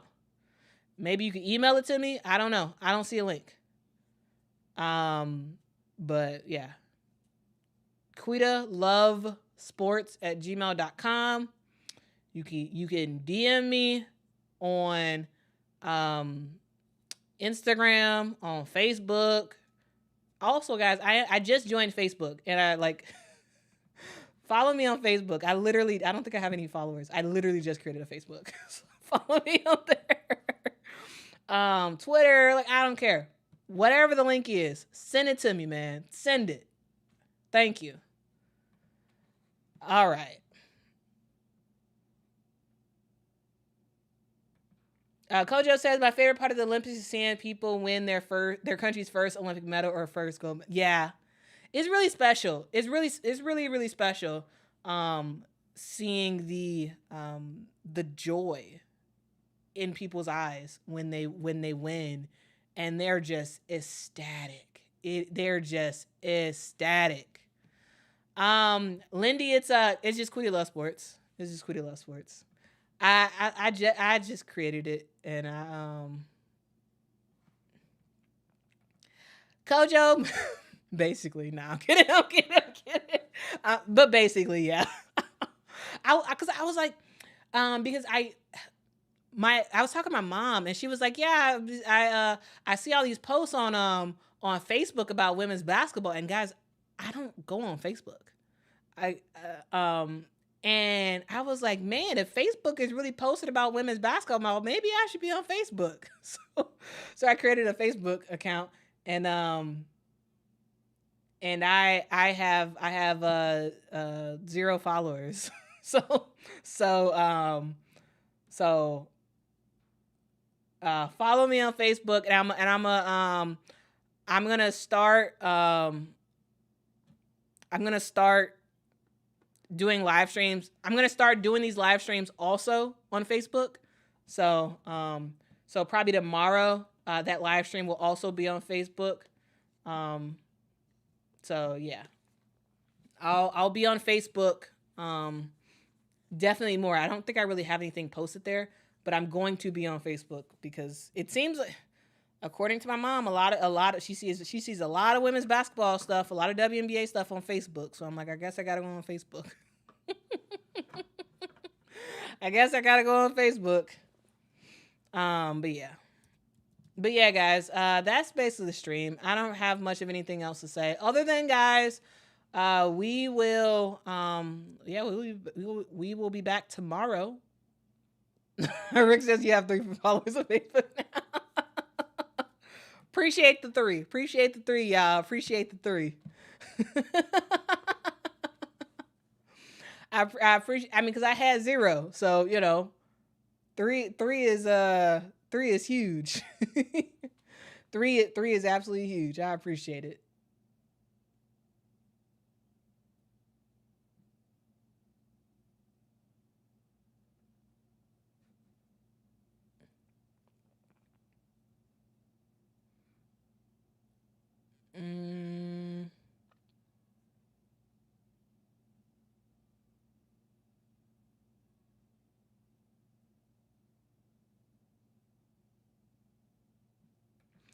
WK, I did see your email. I responded to it too. I thought it looked cool. Yeah, I responded to it. Yeah. It was funny because you sent it and like literally it popped up and I looked at it. I was like, oh, that's cool. And I responded real quick. But yeah, I saw it and I responded.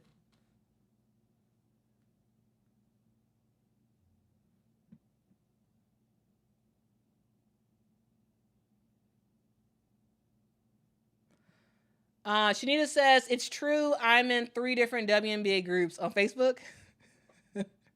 So I guess Facebook is the place. Yeah.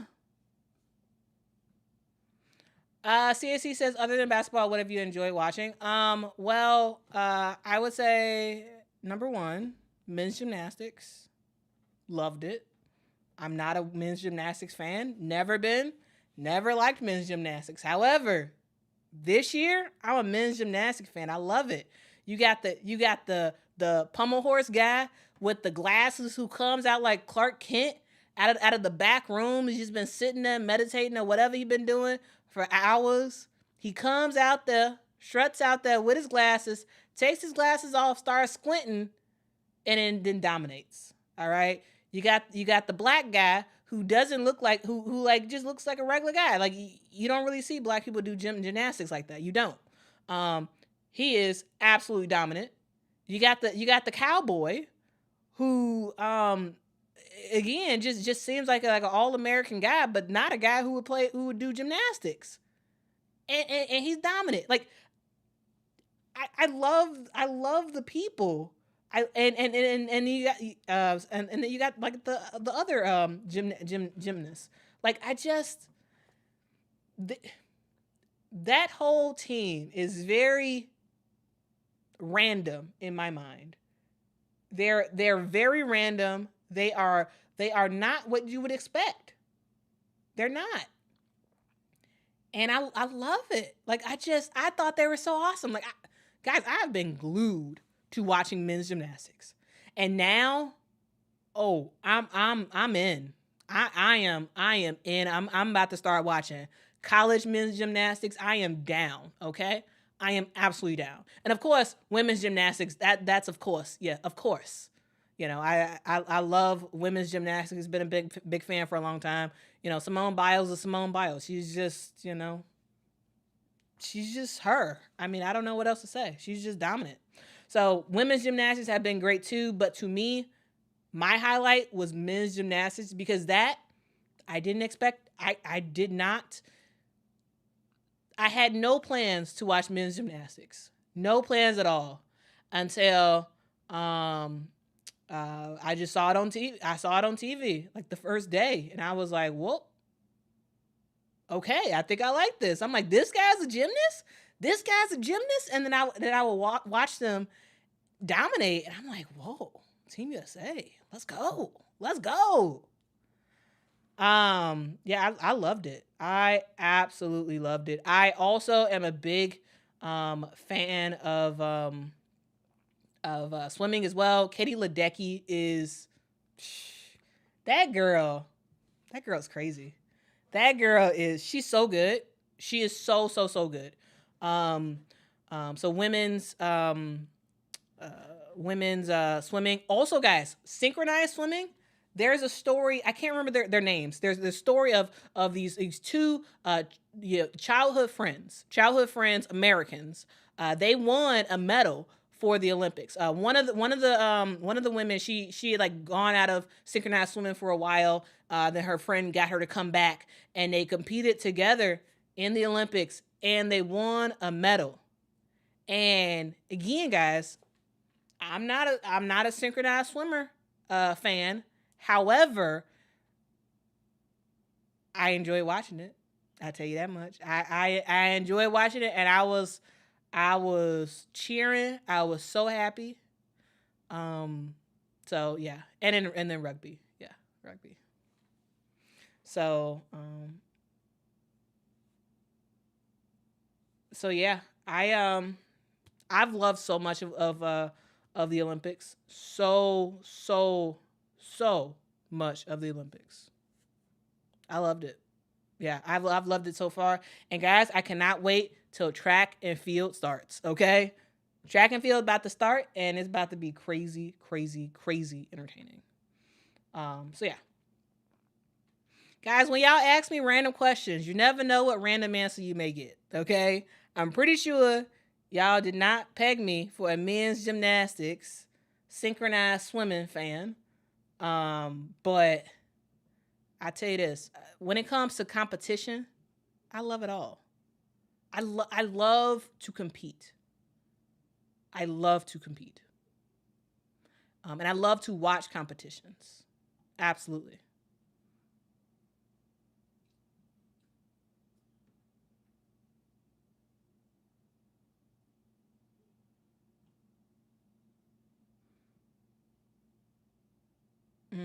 Let's see what y'all got to say.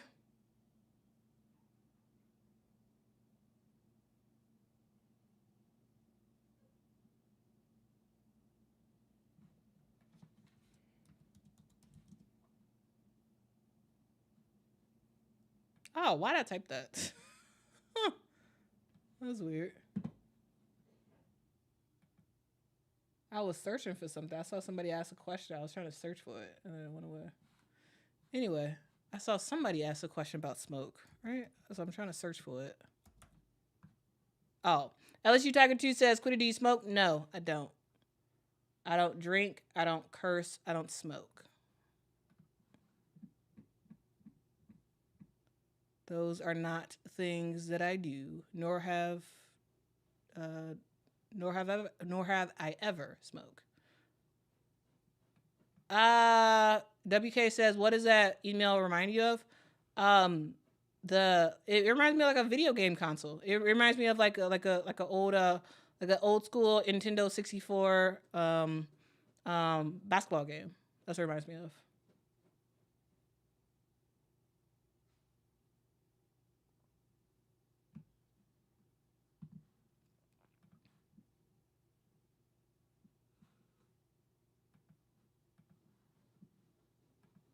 Oh, thank you so much, Road2. Road2 for the super chat says, Quita, I emailed the new women's league about you and how they need you. I appreciate it, Road2. I appreciate it. Y'all be riding for me, man. Like I appreciate y'all too. I really do appreciate y'all. Y'all be riding. Y'all be right in.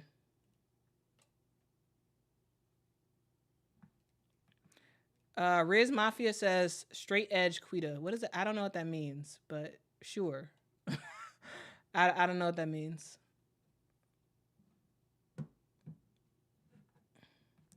Zora says I've been loving Snoop Dogg. Y'all know what do y'all understand why we see Snoop Dogg so much? It's a marketing ploy. It's a PR branding marketing ploy. That's what it is. That's why we see Snoop Dogg. I've seen a lot of people some people I know that have been complaining about seeing Snoop Dogg so much, and I'm like, guys, the reason why is because NBC is trying to promote The Voice. Snoop Dogg is going to be on The Voice this year, and it's a different thing, and they want to ensure that they let everybody know about it because they want everybody to watch The Voice. And so they got Snoop Dogg everywhere. Snoop Dogg is everywhere because NBC has the rights to the Olympics. NBC owns The Voice. Snoop Dogg is going to be on The Voice. I believe this is the first time that he's going to be on The Voice. And I believe it's called The Voice, right? Yeah, I believe it's called The Voice.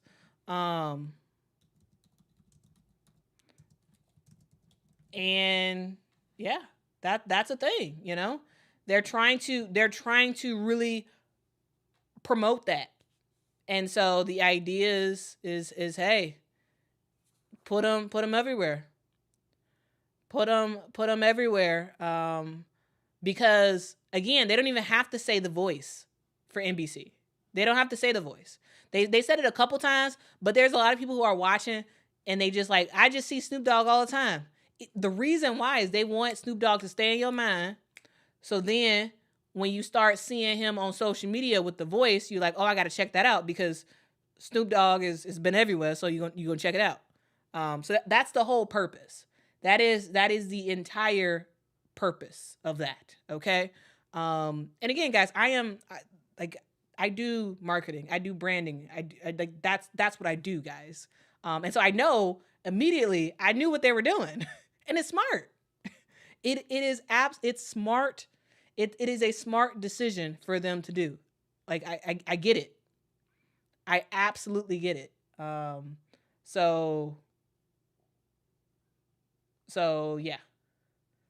That's the thing, guys. That is the thing. They're trying to promote The Voice. Snoop is going to be on there, and they really need to promote the mess out of that. So that's why he is literally everywhere in Paris.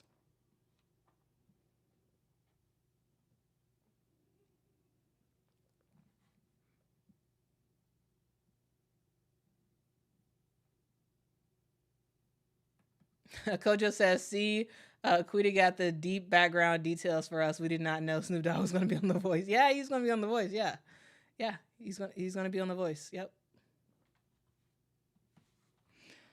Alyssa says, yep, I saw the Voice commercial last week for him. Yeah.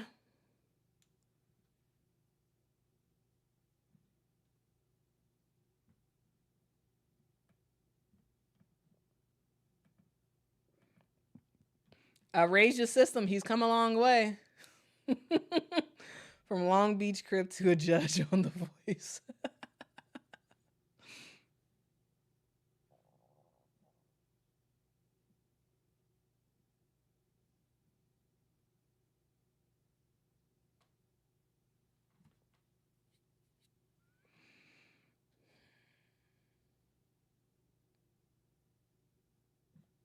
So, yeah.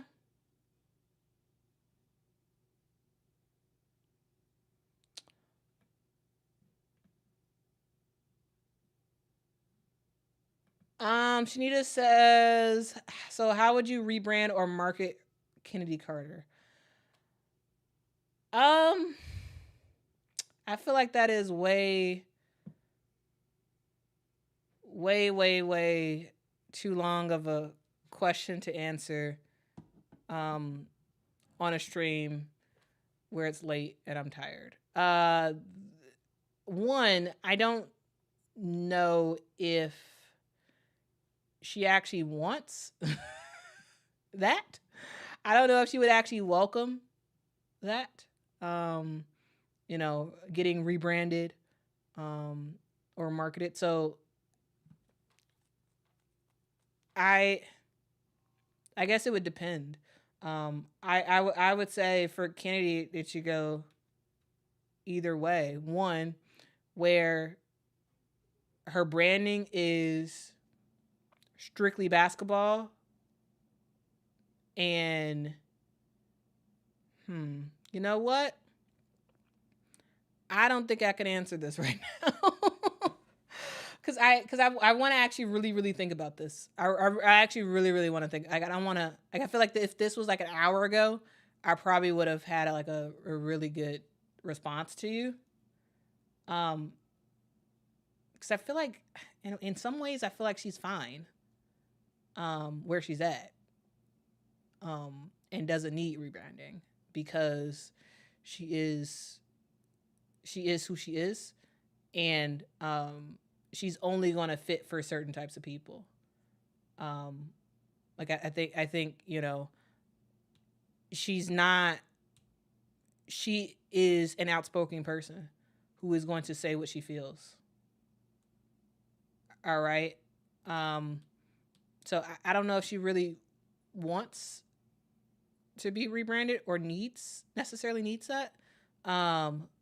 But yeah, to be honest with you, that requires way more thinking to give you at 9:44 p.m.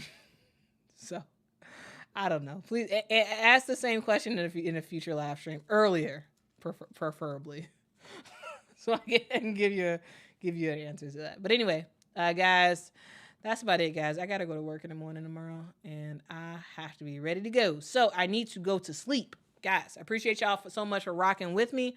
Hope you all had a good time on the stream. This was a kind of long stream. But I appreciate y'all for rocking with me. Make sure to do several things. Make sure to subscribe to the channel.